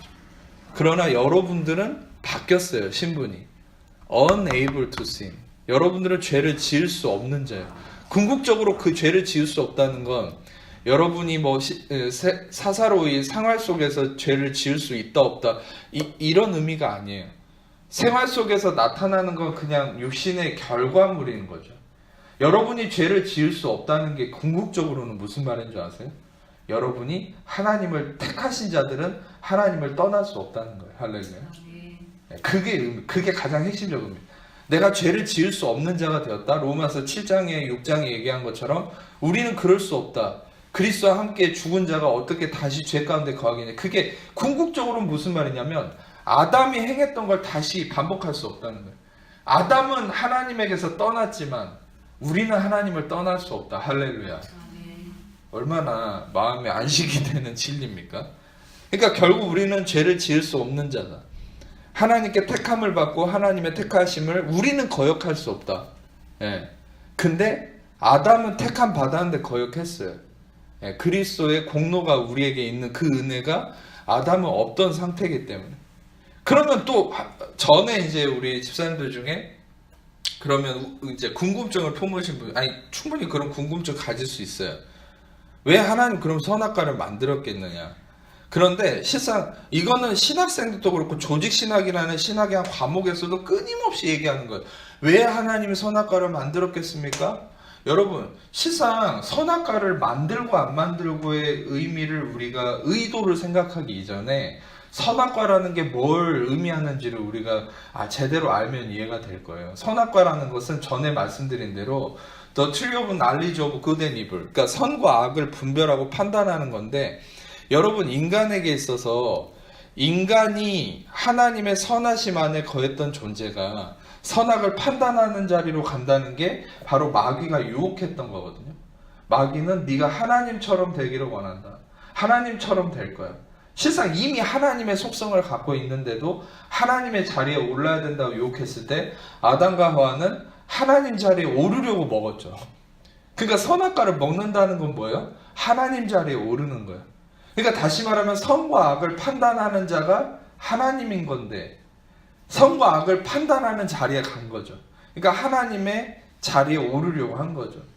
즉 아담과 하와는 떨어진 거죠. 왜? 하나님의 영역을 침범했으니까. 그러면 논리적으로 생각해 봅시다. 선악과를 먹는 게 하나님의 자리에 오르는 건데, 그럼 선악과는 뭘 의미합니까? 그건 하나님 그 자체를 의미하는 거예요. 하나님의 영역이에요. 하나님의 말씀입니다. 여러분, 중요한 것은 전에도 말씀드렸듯이 우리는 하나님의 말씀에 이끌려가는 존재가 돼야 되지 우리가 하나님 말씀을 이용하는 삶이 돼서는 안 되죠. 제가 수요예배 때 말씀드렸던 것처럼 엘리제 사장의 두 아들 홈리와 비느하스, 또 여러 이스라엘의 장로들이 하나님 말씀을 이용했죠. 그 뭡니까? 언약궤를 자신들의 전투에 이용해서 승리한다랍시고 자기의 의로 나아갔다가 언약궤 뺏겨버렸잖아요. 근데 다윗은 반대로 이 사무엘 상하 어떤 다윗의 얘기를 보면 하나님께 물어서 성령이 인도하시는 대로 이끌렸을 때 늘 전투에서 승리했어요. 중요한 건 우리는 말씀의 인도함을 받는 자들이지 우리가 말씀을 이용하는 자들이 아니라는 거예요. 실상 말씀을 사사로이 풀면 저주를 받는다. 이 베드로가 언급했던 것처럼 말씀을 사사로이 푼다는 게 뭐냐면 내 지식과 내 경험을 통해서 말씀을 마음대로 해석하고 마음대로 이용해버리는 거. 제가 여러분들에게 왜 자신있게 이 말씀의 진리를 선포할 수 있냐면 제 경험이나 어떤 사람의 주석책이나 사람의 의견을 가지고 제가 성경을 사사로이 해석한 게 아니기 때문에 저는 오로지 성령의 계시에만 의존하거든요. 그러니까 성령님이 열어주실 때만 그 말씀의 진리가 깨달아지고 말씀을 나누는 거예요. 그래서 여러분들이 들을 때 그 말씀이 평안과 안식으로 확신이 일어나는 거지 이재방이 말을 잘해서 아니면 그럴듯한 논리이기 때문이 아니라는 거죠. 솔직히 저보다 히브리 헬라어 잘한 사람 더 많고요. 저보다 성경적 배경 지식이나 이런 거 아는 사람 더 많아요. 근데 왜 여러분 이재방이가 전한 말씀이 왠지 힘이 있고 안식이 되고 확신이 주어집니까? 그것은 첫 번째는 그 말씀 안에 예수 그리스도가 중심이 되기 때문이고 두 번째는 그 말씀이 계시로 이루어진 것이기 때문이에요. 저의 어떤 공부로 인한 게 아니라. 그래서 여러분 실상 여러분들이 알아야 될 것은 말씀의 인도함을 받는 삶이 하나님 원하는 것이고 여러분들이 말씀을 이용하는 것이 아니다. 근데 선악과의 문제도 그거죠. 선악과를 하나님이 놓으시고 하나님의 존재 안에서 생명나무를 누리는 거. 근데 인간은 선악과를 자기가 택해서 자기가 이용하고 선악을 판단해서 자기가 살아가려는 그게 이제 아담의 실패의 시작이거든요. 그것을 이제 반복하는 것이 어떤 문제입니까? 바로 이 이스라엘이 끊임없이 율법을 이용했죠. 율법 앞에서 하나님의 의도한 대로 자기가 실패했다는 걸 인정했어야 돼요. 그리고 율법 앞에서 그리스도를 갈망하면 죄인들처럼 구원에 이르겠죠. 그런데 그게 아니라 율법을 개정시켰다고 얘기해 드리지 않았습니까? 지금의 10개 10계명과 613개 계명은 다 개정된 거예요. 실상 예수님이 얘기하는 마음으로도 죄를 지으면 그런 아주 확대된 하나님 나라의 거룩한 율법이 아니에요. 지금 유대인들이 지키는 것은 자기들이 지킬 수 있는 만큼 더 수준을 낮춘 거예요. 그게 얼마나 잘못된 자기입니까? 마치 그거는 에덴 동산에서 아담과 하와가 선악과를 손을 대고 먹은 것과 똑같은 거죠. 자기의 손으로 율법을 쥐고 자기가 이루어서 의에 이르려고 하는 자기 의의 저주에 빠져있는 실상. 그게 이제 이스라엘의 모습인 거죠. 그래서 우리가 실상 그런 의미를 가지고 하나님의 택하심과 하나님의 부르심에 우리가 인도함을 받고 있다라는 이 거룩한 수동적 삶. 여러분 성도들은 수동적 삶이 있어야 됩니다. 어떤 면에서는 너무 잘못된 세상적 지식이나 인본주의, 어떤 계몽주의, 어떤 인간 자기개발 서적의 잘못된 오류가 뭐냐면 할 수 있다, 해보자 이런 원리. 그런데 여러분이 알아야 될 것은 분명히 빌립보서 4장 13절은 내게 능력 주시는 자 안에서 모든 걸 할 수 있다고 했거든요. 근데 그 in Christ를 빼버린 거죠. 뒤에 내게 능력 주시는 자 안에서 I can do everything all. 그러니까 다시 말하면 여러분들 우리가 할 수 있다는 거에만 초점을 맞추게 하는 게 그 아담을 부추겼던 하나님이 되라고 했던 마귀의 속임수거든요. 여러분들은 그리스도가 없으면 아무것도 못하는 자예요. 저도 마찬가지고. 근데 우리가 할 수 있다라고 생각하는 건 세상의 논리입니다. 제가 어제도 초급간부 교육을 잠깐 하고 왔는데 너무 안타까워요. 그 복음이 없으니까 자기 개발에 대한 어떤 이제 그런 도표를 작성해봐라 해서 발표를 해보면은 그 초급간부들 하는 얘기는 항상 100%예요. 자기 목표 1, 2, 3번이 뭔지 아세요? 항상 열심히 하겠습니다. 열심히 하겠습니다. 열심히 하겠습니다. 누구는 열심히 안 해서 실패합니까? 네, 열심히 안 해서 여러분 저기 실패하나 봐요. 세상 사람들 다 죽으라고 열심히 살거든요. 근데 왜 누구는 성공하고 누구는 실패합니까? 사람의 열심의 성공과 실패의 기준이 달려있지 않아요. 그리고 반대로 세상 사람들은 또 무슨 논리를 세우냐면 보니까 똑같이 열심히 해도 실패하거든. 그러니까 또 다른 논리가 그럼 저 사람은 운이 좋아서 그렇구나. 네, 운에 맡기에 재수에 맡기는 또 다른 논리가 요즘에는 그냥 백그라운드가 좋아서 백이 많아서 그래 또. 그러니까 여러분 세상은 그런 거예요. 근데 여러분 생각해 보세요. 얼마나 그런 논리가 교회 안에 만연돼 있습니까? 설교 중에도 그런 식으로 설교하는 사람 너무 많아요. 예. 어떤 면에서는 성경을 빙자해서 금수저, 흙수저를 나눠버려요. 또 성경을 빙자해서 성경 안에서 금수저가 있다. 성경 안에서 흙수저가 있다. 우리는 성경적 진리 안에서 금수저가 돼야 된다. 그런 어떤 잘못된 논리. 또 성경적 안에서 로또 맞는 방법. 그러니까 실제 로또로 얘기하는 게 아니라 야 아브람도 로또 맞은 거다. 뭐 이런 식으로 이제 비유하는. 실제 어떤 구체적인 누구를 가리켜서 하는 얘기는 아니지만 진짜 그런 식의 논리가 얼마나 많은 줄 아세요? 목사가 일을 얘기하면요, 성도님들은 그 강도를 10으로 받아들이거든요. 목사가 그러니까 올바른 진리를 얘기를 하지 않으면요, 성도님들은 더 많은 오해를 해버려요. 제가 많이 경험한 게 한 1 정도의 강도로 행위를 살짝 얘기하잖아요. 그러면 그걸 10으로 받아버려요, 성도님들. 제가 그걸 많이 경험했어요. 그러니까 엄청나게 성도님들은 크게 받아들여요. 목사가 조금만 얘기해도. 그러니까 얼마나 목사님들이 이 은혜질을 더 많이 연구하고 더 많이 묵상해서 순전한 은혜를 얘기해야 되는지 이 중요점이 엄청 큰 거죠. 그만큼 성도님들은 이제 갈급함 속에 뭐라도 더 받아들이고 싶은 거거든요. 그런데 그런 오해들이 있기 때문에 실은 우리는 이제 어려움인데 좀 말이 새 나갔지만 여러분 중요한 것은 이제 계속 말씀을 이어가겠습니다. 그래서 자, 계속 이 하나님의 부르심과 택하심의 영역 안에서 하나님께서 어떻게 행하셨습니까? 너희 행위가 아닌 나의 택하심과 은혜로 행하신다라는 것을 바울을 통해 얘기하시고 12절에 보면은 여기서부터 아주 중요한 은혜의 이제 진리가 나오는데 리브가에게 이르시되 큰 자가 어린 자를 섬길 것이다. 여러분, 이 큰 자가 어린 자를 섬긴다라는 게 얼마나 이스라엘의 그 어떤 전통이나 이 하나님이 허락하신 그 공동체 안에서 어마어마한 틀을 깨는 문제거든요. 원래는 여러분이 아시다시피 장자가 모든 축복을 받게 돼 있어요. 장자권의 그 어마어마함은 우리의 상상을 초월합니다. 그러니까 장자는요, 뭐 모든 유업을 받을 수 있을 뿐만 아니라 모든 하늘의 능력이, 하늘의 보화가 다 주어져요, 장자에게는. 오히려 차자는 아무것도 없어요. 근데 놀랍게도 하나님이 몇몇을 택해서 이런 일을 행했죠. 야곱과 에서. 또 심지어는 요셉의 두 아들을 보면 그 요셉의 둘째 아들이 야곱의 오른손에 축복을 받거든요. 그러니까 요셉이 이렇게 야곱이 오른손은 이제 축복권을 의미해요. 근데 요렇게 해야 되는데 요렇게 비껴서 축복을 하잖아요. 그러니까 요셉이 아니 아버지 그렇게 하지 마세요 했더니 아니다. 하나님의 택하심이 둘째한테 있다 그러죠. 근데 성경에는 전부는 아니지만 가끔 하나님이 작은 자를 큰 자가 섬기게 하세요. 왜 하나님이 이런 걸 나타내실까?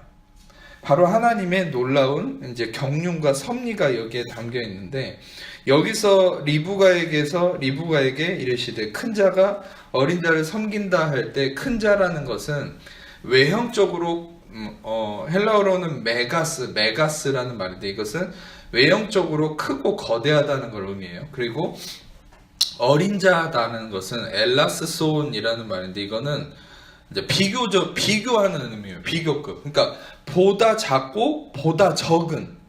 그러니까 되게 없는 자라는 거죠.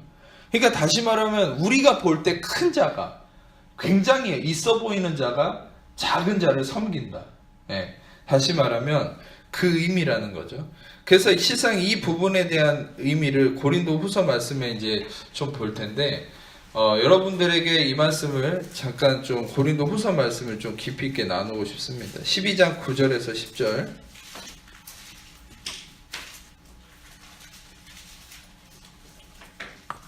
고린도 후서 12장 9절에서 10절입니다.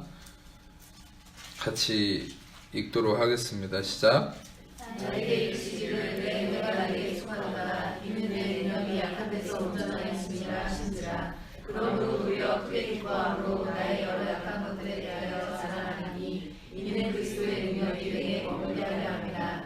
그러므로 내가 그리스도를 위하여 약한 것들과 능력과 궁핍과 박해와 공고를 기뻐하노니 이는 내가 약한 그때에 강함이라. 아멘.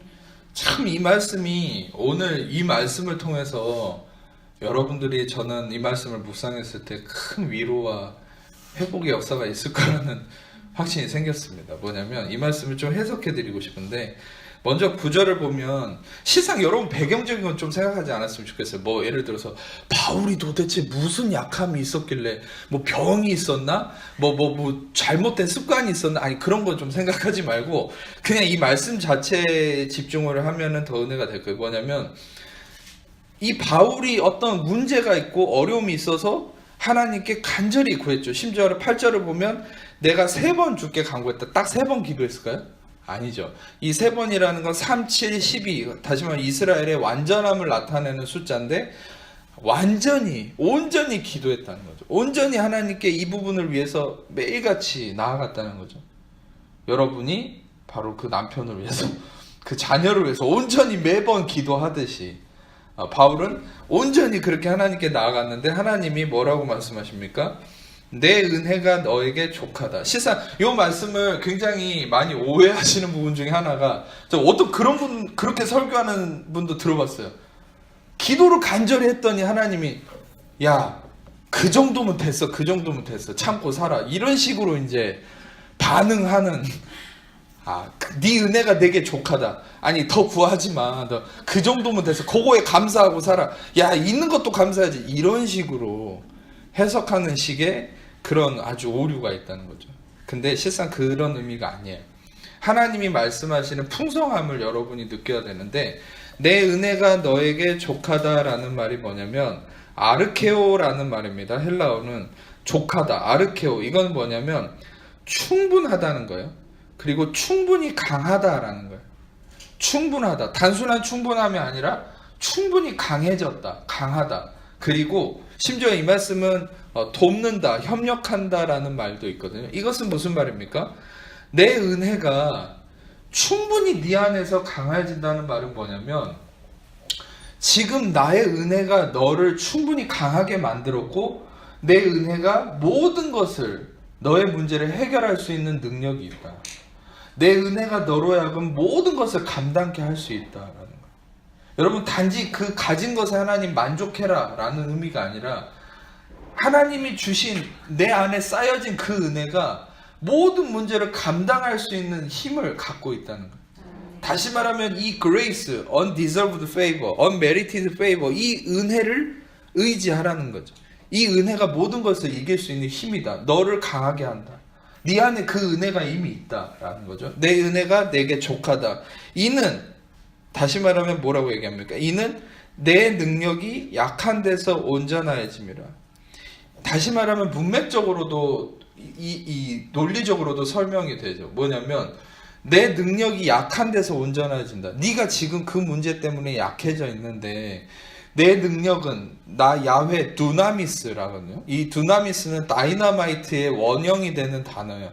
나의 두나미스가, 나의 강력한 파워와 힘이 너의 약한 곳에 임해서 바로 내 은혜, 이 하나님의 두나미스는 뭐겠어요? 바로 이게 은혜죠.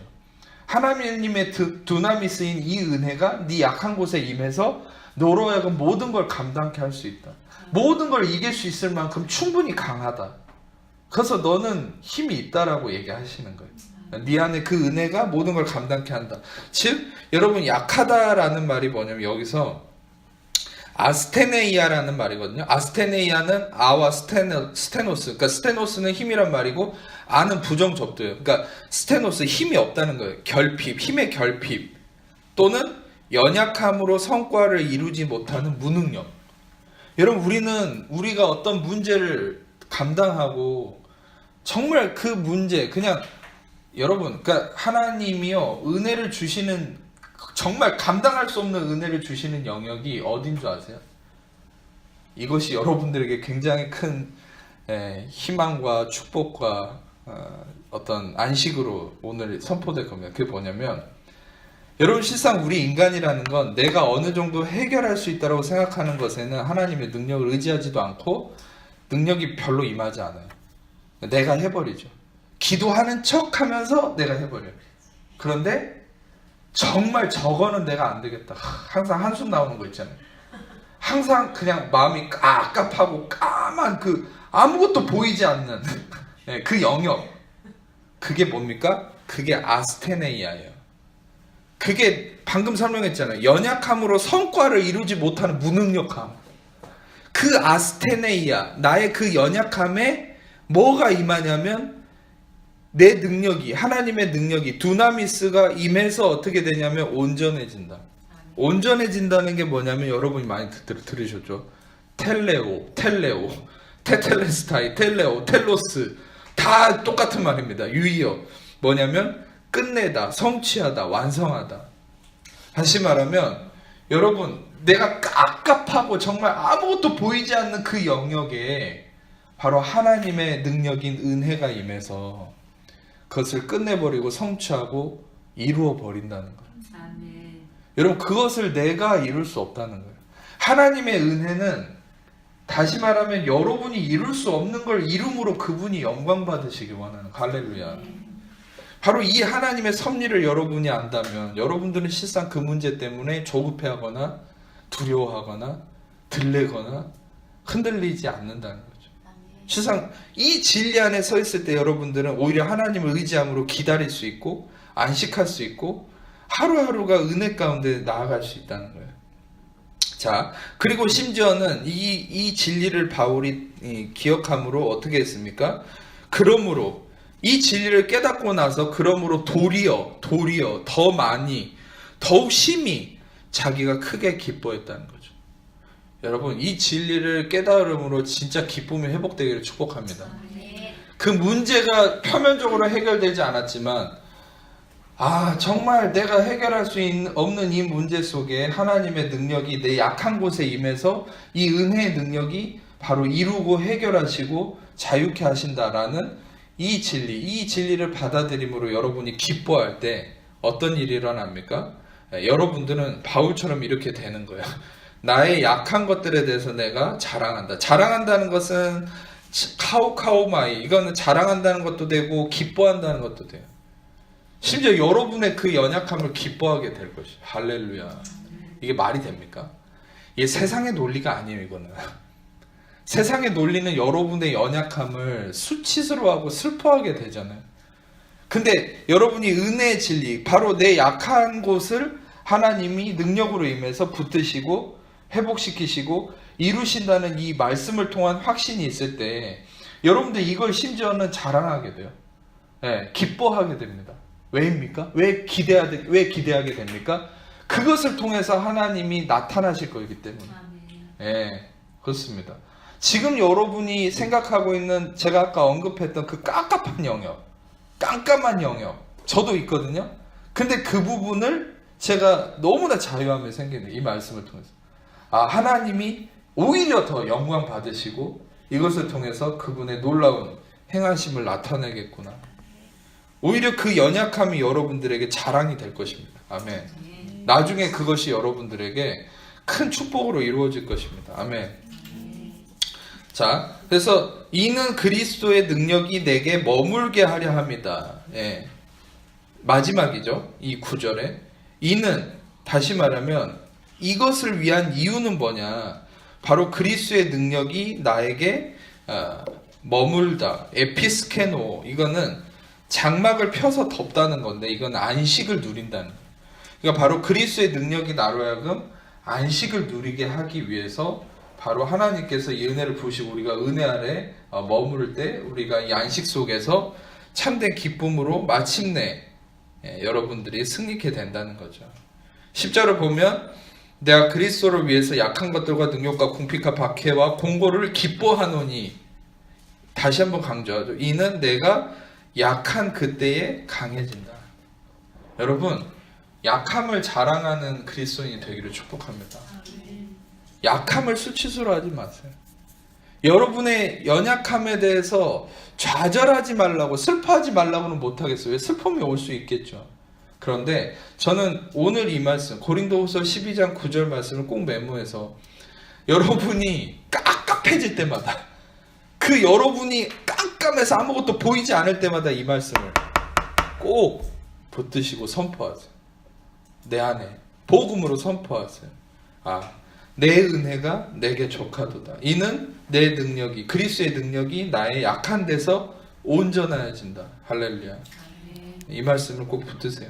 실상 이 원리가 바로 하나님이 말씀하시는, 로마서 9장 12절의 이 원리입니다. 하나님 위에 약한 자가, 어린 자를 큰 자가 섬기게 하시는 이 내러티브적인 어떤 하나님의 행하심을 보이시는 건가? 성경에서 자주는 아니지만 그것은 바로 하나님은 약한 자를 도우시는 하나님입니다. 우리 약점을 강점으로 만드시고 세우시는 하나님입니다. 바로 은혜의 하나님이신 것을 증명하기 위한 거죠. 하나님은 실제로 에서가 야곱을 섬기게 하고 바로 야곱을 세우셨죠. 그 야곱을 너 지렁이 같은 야곱아라고 언급하면서 이사야서는 수많이 우리가 야곱과 같은 존재라는 것을 언급하지만 결국 하나님은 이 야곱을 사랑하시고 세우심을 보이시죠. 우리는 어떤 면에서는 행위적으로 보면 이삭 같은 존재도 아니고 아브람 같은 존재가 아니에요. 우리는 더 연약한 야곱 같은 존재, 남을 속이는 자, 탈취하는 자, 남의 발뒤꿈치를 잡는 자. 야곱이란 이름도 발뒤꿈치를 잡고 남을 속이는 자라는 히브리어잖아요. 우리는 실은 우리의 육신은 그렇게 사는 존재. 근데 하나님은 야곱을 어떻게 대하셨습니까? 은혜의 언약 안에서, 율법이 오기 전이었으니까 은혜의 언약 안에서, 즉 아브라함에게 맺었던 믿음으로 의롭다함, 그 은혜의 언약 안에서 야곱을 단 한순간도 책망하지 않아요. 놀랍지 않습니까? 실상 율법 아래서는 뭐만 했다면 죽어나가는데, 여러분 실상 아브라함과 이삭과 야곱은요 하나님한테 책망받은 게 없어요. 성경에 너 그렇게 살면 내가 네 버릴 거야, 그런 게 없어요. 진짜로. 오히려 야곱을 보세요. 얼마나 비열하게 살았어요. 여러분 나중에 야곱이 에서와 상봉할 때 얼마나 더 비열한 모습이 나타난 줄 아세요? 지는 뒤에 빠져있고 부인하고 자식만 보내요 앞으로. 그럼 자기는 도망가려고. 얼마나 야곱은요 끝까지 비열합니다. 그리고 자기 스스로가 인생이 험악한 인생을 살았다고 그렇게 느낄 만큼 인생이 험악했어요. 그 바로 앞에서 나중에 그러죠. 그 요셉을 만나러 갔을 때. 그러니까 그만큼 야곱은 힘들게 자기가 고통스럽게 살았지만 하나님은 은혜를 베푸세요. 그게 뭐 때문인지 아세요? 야곱이 잘나서가 아니에요. 그 언약 때문에 그래요. 여러분 여기에 또 소망이죠. 우리가 잘난 게 없고 내세울 거 하나도 없지만 하나님 왜 우리를 축복하는 줄 아세요? 그것은 예수님이 십자가에서 엘리 엘리 라마 사박다니, 하나님 어째서 나를 버리셨나이까. 예수님이 버림을 받고 저주를 받았기 때문에 우리는 우리 행위적 근거가 없어도 우리는 그렇게 외칠 수 있는 거예요. 하나님 하나님 어째서 나를 이렇게 축복하십니까? 축복을 받을 근거가 없는데 축복을 하는 거예요. 내가 구원받을 근거가 없는데 구원하시고 나를 택하신 거예요. 할렐루야. 여러분 이것만큼 큰 은혜가 어디 있어요? 여러분 은혜를 우리가 진실로 깨달으려면 내가 얼마나 축복을 받을 만한 근거가 없는 자인지 이 실존을 깨달아야 돼요.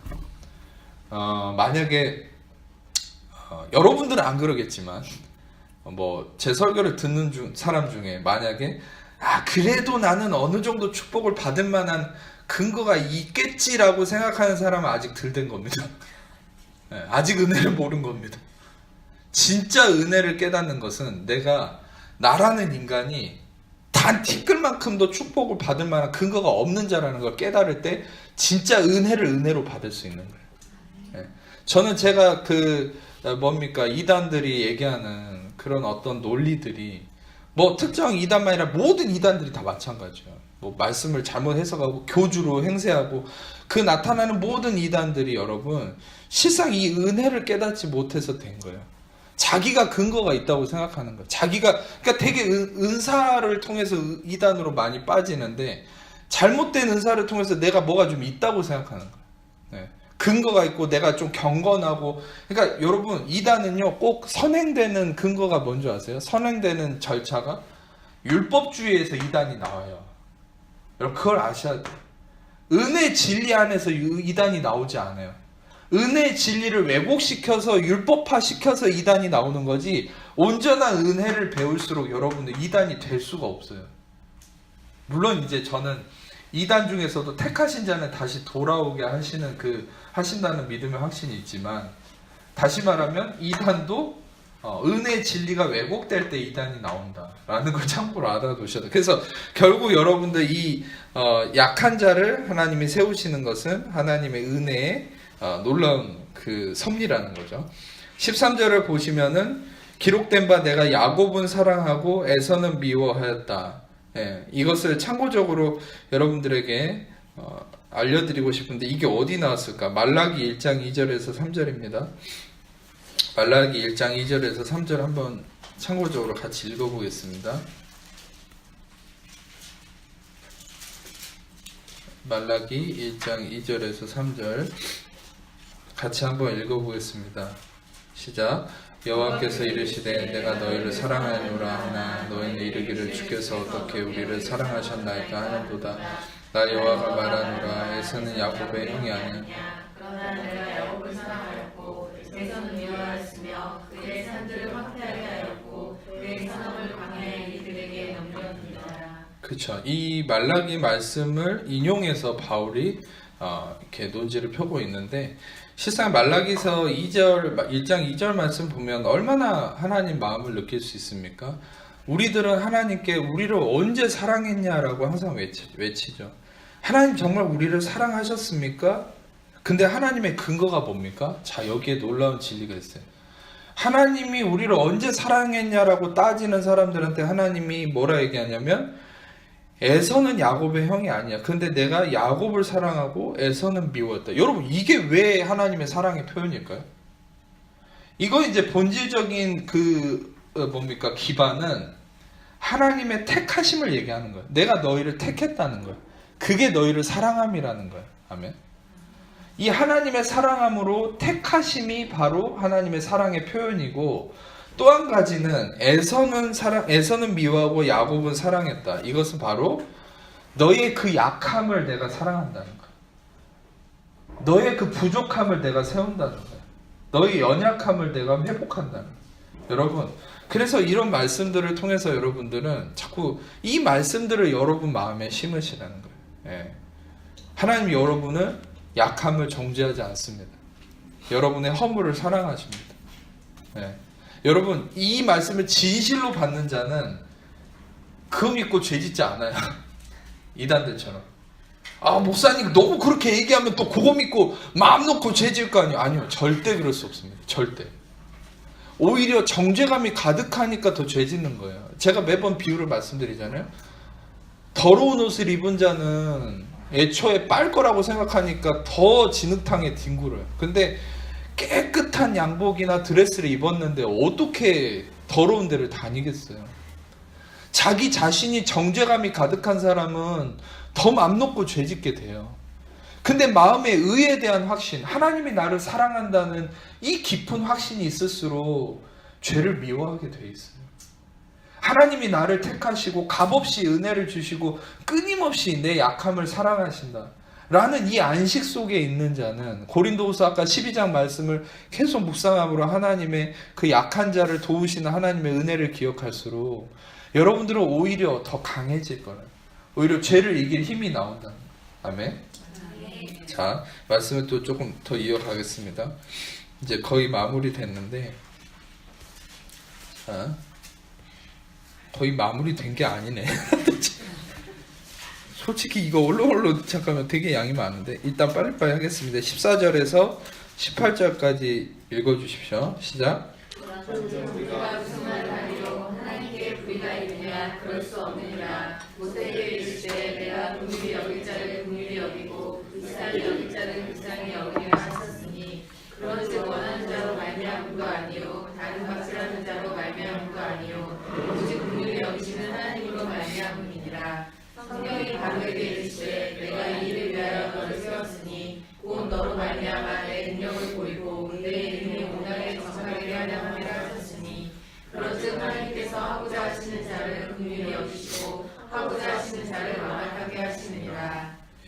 이후에는 제가 앞절에서 좀 설명을 많이 했기 때문에 좀 빨리빨리 진행될 수 있습니다. 실상 깊이 있게 막 이렇게 한 단어 한 단어 볼 만한 구절이 아니고 전체적으로 볼 구절이거든요.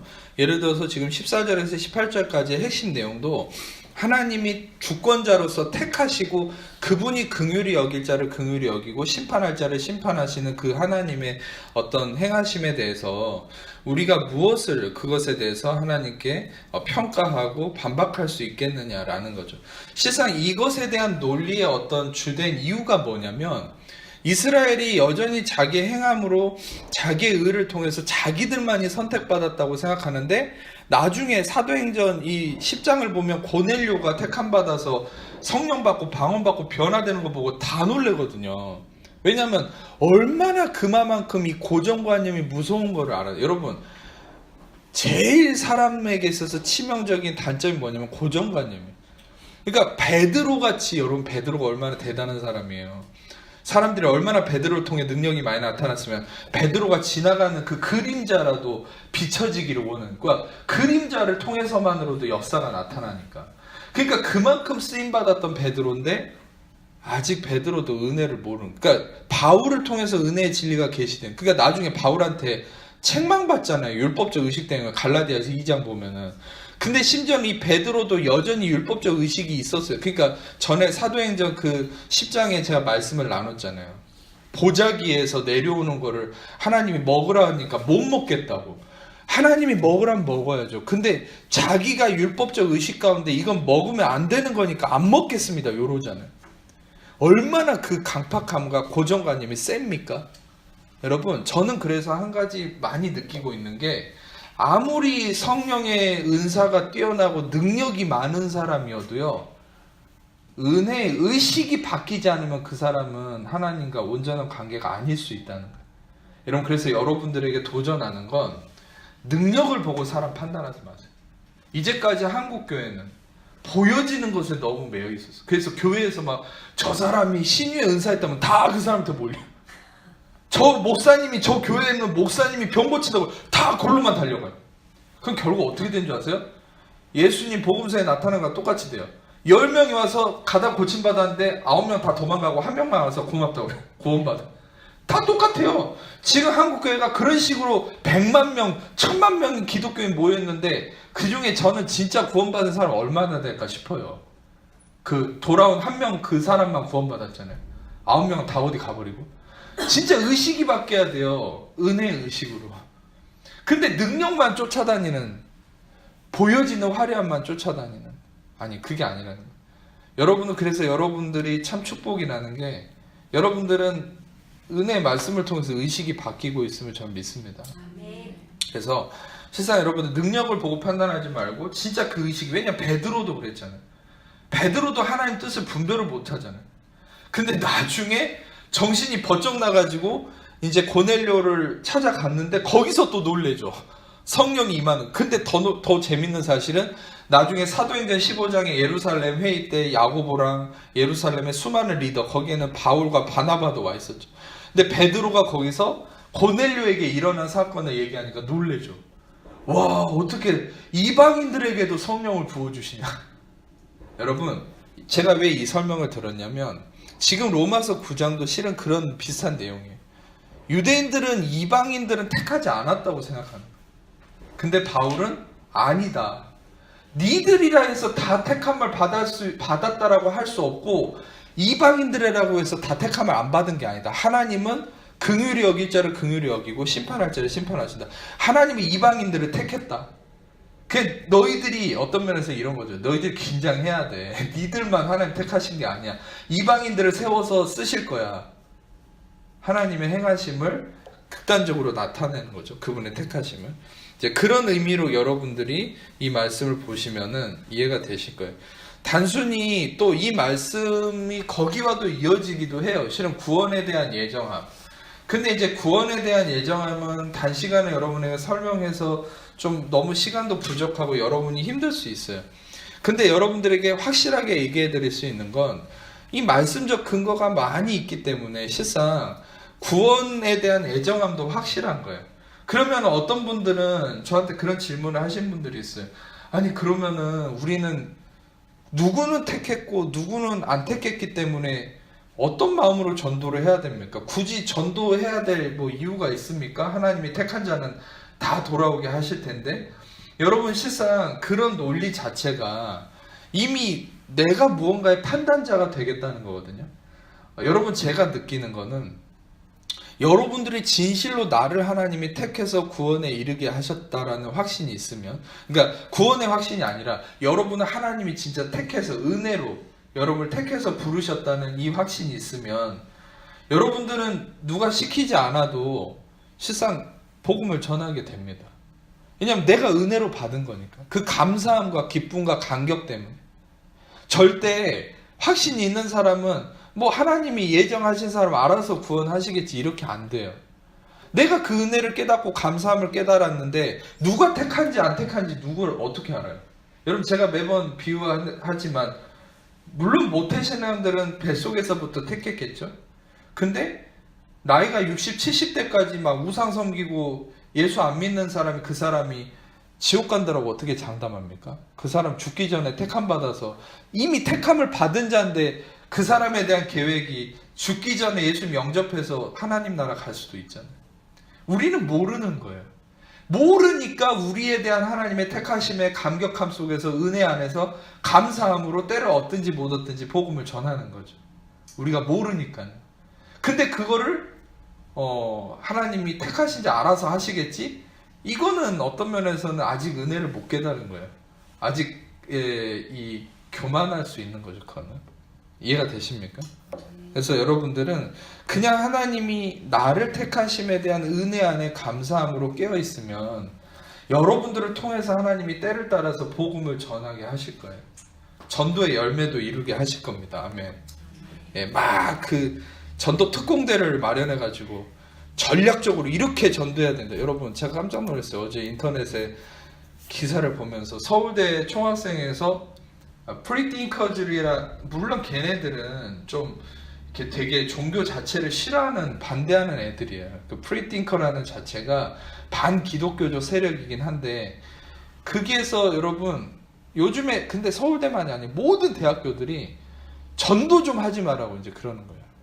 그래서 전도 반대 카드를 만들어서 이렇게 돌리고 있다는 거예요. 전도 활동 방지. 이거 인권 침해다. 이러면서. 여러분, 저는 그러니까 그게 어떤 면에서는 물론 사단의 전략이긴 하지만 어떤 그동안에 우리가 잘못된 전도를 해왔던 것에 대한 열매기도 해요. 전도를 나의 행위의 업적으로 생각하고 너무 들이대는 거야. 네. 안 믿으면 지옥 간다는 식으로. 아니죠. 여러분, 우리는 오히려 은혜를 전해야 됩니다. 세상 사람들이 흠모할 수 있도록. 저 사람을 보니까 진짜 예수님 믿고 싶다. 저 사람의 그 기쁨의 비결이 뭔지 알고 싶다. 저 사람 저런 문제 가운데서 어떻게 기뻐할 수 있지? 감사할 수 있지? 그게 억지로가 아니죠. 은혜의 깨달음으로 일어나는 거죠. 전 그게 참된 전도라고 믿습니다. 24절을 보시면은 제가 읽을게요. 이거는 이 그릇은 우리니 곧 유대인 중에서뿐 아니라 이방인 중에서도 부르신 자니라. 그러니까 아까 제가 설명했죠. 이방인들을 택하심에 대한 어떤 논증을 펴기 위해서 이스라엘에게 좀 이렇게 강하게 바울이 자극하기 위해서 논지를 펴고 있는데 그 설명하는 게 24절에 이 그릇은 우리다라고 표현하고 있죠. 우리 바로 유대인이고 또 이방인이고 25절과 26절을 같이 읽겠습니다. 시작. 호세아의 그에도 이르기를 내가 내 백성을 아닌 자를 내 백성이라 사랑하지 아니한 자를 사랑하는 자라 부르리라. 너희는 내 백성이 아니라 한 그곳에서 그들이 살아계신 하나님의 아들이라 일컬음을 받으리라 함과 같으니라. 예, 제가 찾아보진 않겠지만 호세아 1장 10절과 2장 23절에 언급된 말씀을 바울이 언급해서 내 백성이 아닌 자를 내 백성이고 사랑하지 아니한 자를 사랑한 자 부른다. 내 백성이 아니라 그곳에서 그들이 살아계신 하나님의 아들이다 일컬음을 받으리라. 이것은 무엇을 의미합니까?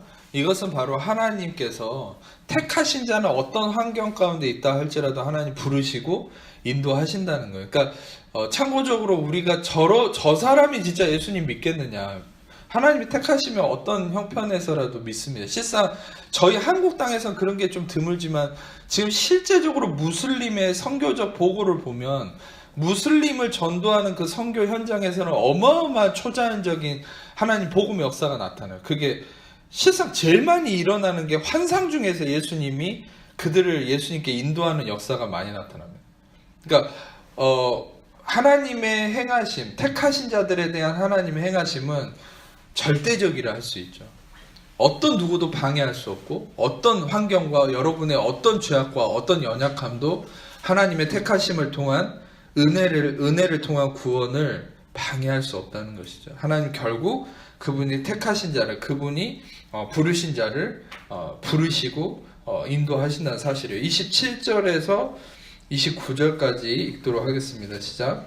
또 이사야가 이스라엘에 관하여 외치되 이스라엘 자손들의 수가 비록 바다의 모래 같을지라도 남자는 구원을 받으리니 주께서 땅 위에서 그 말씀을 이루고 속히 실행하시리라 하셨느니라. 또한 이사야가 미리 말한 바 만일 만군의 주께서 우리에게 신을 남겨두지 아니하셨더라면 우리가 소돔과 같이 되고 고모라와 같았으리로다 함과 같으니라. 예, 여기서 핵심은 이제 이것도 이사야 10장 22절을 언급한 거거든요.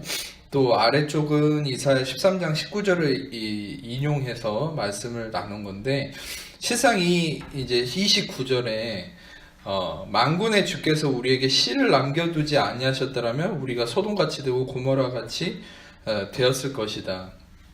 그리고 27절은 이스라엘 자손들의 수가 바다 모래 같을지라도 남은 자만 구원을 받으리라.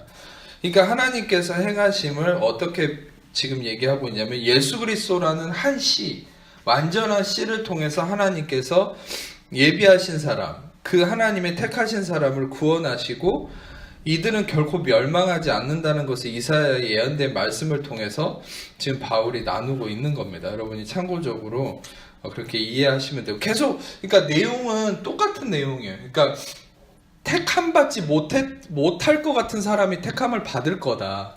너희들만 택함을 받을 거라고 생각하지 마라. 그러니까 로마서 9장은 아까도 얘기했죠. 과거에 이스라엘에 빠져 있는 이스라엘을 깨우치는 거예요. 그리고 이제 10장은 현재의 이스라엘의 모습을 경각심을 주는 거고, 이 11장은 미래의 이스라엘의 모습, 즉 뭡니까? 이방인들이 이제 온전한 구원을 얻어서 마지막에 유대인들을 부르신다. 이방인을 통해서, 즉 우리 같은 이방인을 통해서 유대인들이 마지막에 복음을 받아들이고 예수님이 온다라는 이 예언적 메시지가 11장이고, 10장은 현재 이제 의로움으로 말미암아 구원받은 이방인과 너희는 여전히 예수님을 배척하고 있는 모습. 그러나 9장은 뭐죠? 9장은 과거의 영광에 취해서 과거의 택함 속에 여전히 이방인들은 구원을 못 받을 거라고 생각하는 자기의에 빠져있는 이스라엘을 경각심을 주는 게 9장이라 했잖아요. 이제 그런 논리 안에서 생각을 해보세요. 그런 논리 안에서 바울은 계속 너희들만 택함을 받은 게 아니다. 이방인들도 택함을 받은 거니까 이제 너희들도 너희 의를 깨고 나와야 된다는 거예요. 예, 그리스도의 의를 받아들이는 거예요. 이방인들도 택함 받고 은혜 받기 시작했으니까. 이제 그런 의미인데, 이제 마지막 이것만 또 이제 보고 마치겠습니다. 30절에서 33절 시작. 그런즉 우리가 무슨 말을 하리요? 의를 따르지 아니한 이방인들의 의를 얻었으니 곧 믿음에서 난 의요. 의의 법을 따라간 이스라엘은 율법에 대적하였으니 어찌 그러하냐? 이는 그들이 믿음을 의지하지 않고 행위를 의지함이라. 부딪힐 굴에 부딪혔느니라. 기록된 바 보라, 내가 원림돌과 거치는 바위를 시온에 두노니 그를 믿는 자는 부러움을 당하지 아니하리라 함과 같으니라. 네, 아주 재미있는 말을 합니다. 30절에 의를 따르지 아니한 이방인들이 의를 얻었고 이 의는 믿음에서 난 의고 갈라디아서 3장 12절은 율법은 믿음에서 난 것이 아니니. 그래서 다시 말하면 이 믿음에서 난 의라는 것은 율법으로 말미암은 것이 아니라 하나님의 은혜로 말미암은 것이다라는 걸 얘기하는 거거든요. 그런데 그런즉 우리가 무슨 말을 하리요? 의를 따르지 않는 이방이 의를 얻었고 믿음으로 말미암은 의고 반대로 의의 법을 따라간 의의 법이 뭐죠? 율법을 따라간 이스라엘은 율법에 이르지 못했다. 이거 무슨 말입니까? 율법이 성취하고자 하는 의를 얻지 못했다는 거예요. 네. 율법을 따라갔는데 그들은 의로움을 얻지 못했다는. 근데 이방인들은 율법을 알지 못했지만 은혜이신 예수 그리스도를 통해서 믿음으로 의를 얻었다라는 얘기죠. 32절에 어떻게 그렇게 됐느냐? 어찌 그러하냐? 이는 그들이 믿음을 의지하지 않고 행위를 의지했기 때문이다. 네. 이게 핵심이죠. 여러분 여기서 의지했다라는 말은 에크라는 어떤 전치사거든요. 이것은 무슨 말이냐면 뭐뭐으로부터 뭐뭐에서 어떤 것이 이루어지게 된 근원을 얘기하는 거예요. 그러니까 이는 그들이 믿음을 의지하지 않았다라는 것은 믿음으로부터 나오지 않았다. 이는 그들이 믿음으로 말미암지 않았다. 그리고 어떻게 말미암았다는 거예요? 행위로 말미암았다. 자기의 경건성, 자기의 행위, 자기의 어떠함을 근거로 삼았기 때문에 의에 이르지 못했다라는 얘기를 하는 것이죠. 예. 그래서 이렇게 경각심을 두고 너희는 부딪힐 돌에 부딪혀다. 이 돌이 뭔지 아세요? 자, 이 돌을 설명합니다. 33절에 기록된 바 내가 걸림돌과 거치는 바위를 시온에 두노니 그를 믿는 자는 부끄러움을 당하지 아니하리라. 걸림돌과 거치는 바위, 이 자기 행위를 의지하고 자기 행위로 의로움을 얻으려 하는 자들이 걸려 넘어지는 돌이 뭘까요? 이 돌이 어떤 역할을 한다고 그랬어요? 그를 믿는 자는 부끄러움을 당하지 않게 하는 돌. 근데 유대인들에게는 걸림돌과 거치는 바위가 됐죠. 이게 누굽니까? 예수 그리스도. 그러니까 유대인들은 지금도 예수님을 싫어하는 거예요. 예수님은 이 땅에 왔을 때부터 책망했잖아요. 그때부터 눈에 가신 거예요. 그러니까 율법을 의지하지 않고 자기의 어떠함이 아닌 의로움을 갈망하는 자들에게는 그리스도가 구원이 되는 것이고, 그런데 자기 행위를 의지하는, 교회도 똑같아요. 교회도 자기가 정말 부족하고 아무 것이 없다고 생각하는 자들은 그리스도가 생명이 돼요. 근데 교회에서도 이제까지 엄청나게 자기가 잘해왔고 자기의 경건성과 자기 어떠함을 의지했던 사람들은요, 그리스도로만 은혜로만 온전한 구원과 은혜로만 의로움이 있다라고 얘기하면 엄청 싫어해요. 엄청 껄끄러워합니다. 자기 것이 인정을 못 받으니까. 그게 유대인들이랑 똑같은 거예요. 여기에 이제 이사야 8장 14절, 로마서 10장 11절에서 13절 이게 다 언급이 된 건데, 실상 로마서 11장 11절부터 13절을 읽지는 않겠습니다. 시간 관계상. 어찌됐든 여러분, 오늘 로마서 9장은 아까 얘기했듯이 과거의 영광에 취했는 이스라엘을 하나님이 이방인을 택하셨다는 이 택하심의 어떤 예정의 확실한 진리를 바울이 얘기함을 통해서 이스라엘로 하여금 이제는 하나님의 온전한 의에 이르도록 초청하는 메시지가 로마서 9장인 거죠.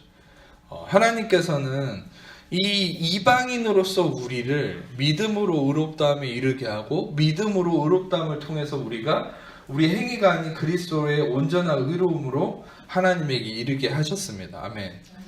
이것은 실은 정말 우리에게 있어서는 엄청난 은혜인 거예요.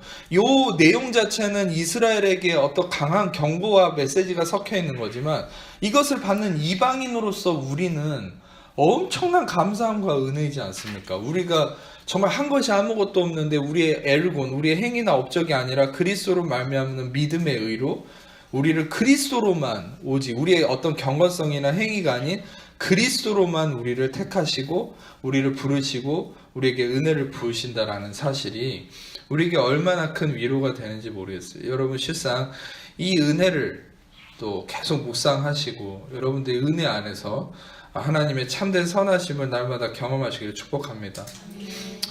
이 다음에는 로마서 10장 또 11장을 이렇게 나중에 볼 텐데, 제가 이제 잠깐 기도하고 이제 마치도록 하겠습니다. 하나님 감사합니다. 오늘 말씀을 통하여서도 주님께서 오직 그리스도를 통한 참된 의와 또 진리를 깨닫게 하시고, 특별히 약한 자를 긍휼히 여기시고 약한 자를 세우시는, 오히려 버림받을 것 같았던 이방인들을 택하시고 세우신 하나님의 그 놀라운 선하심과 하나님의 놀라운 경륜과 그 하나님의 지혜를 찬양합니다. 그 은혜를 찬양합니다. 더욱더 우리가 구원을 받은 하나님의 은혜 아래 있는 하나님의 사람으로서 날마다 감사하며 기쁨으로 이 은혜를 누리는 모든 하나님의 자녀들 되도록 축복하여 주옵소서. 우리의 의가 날마다 그리스도 안에서 더욱더 깨어지고 그리스도 안에서 참된 그리스도의 의만이 우리의 삶에 드러나도록 채워지도록 역사해 주옵소서. 모든 영광 주님께 올려드리며 우리 사랑하시는 예수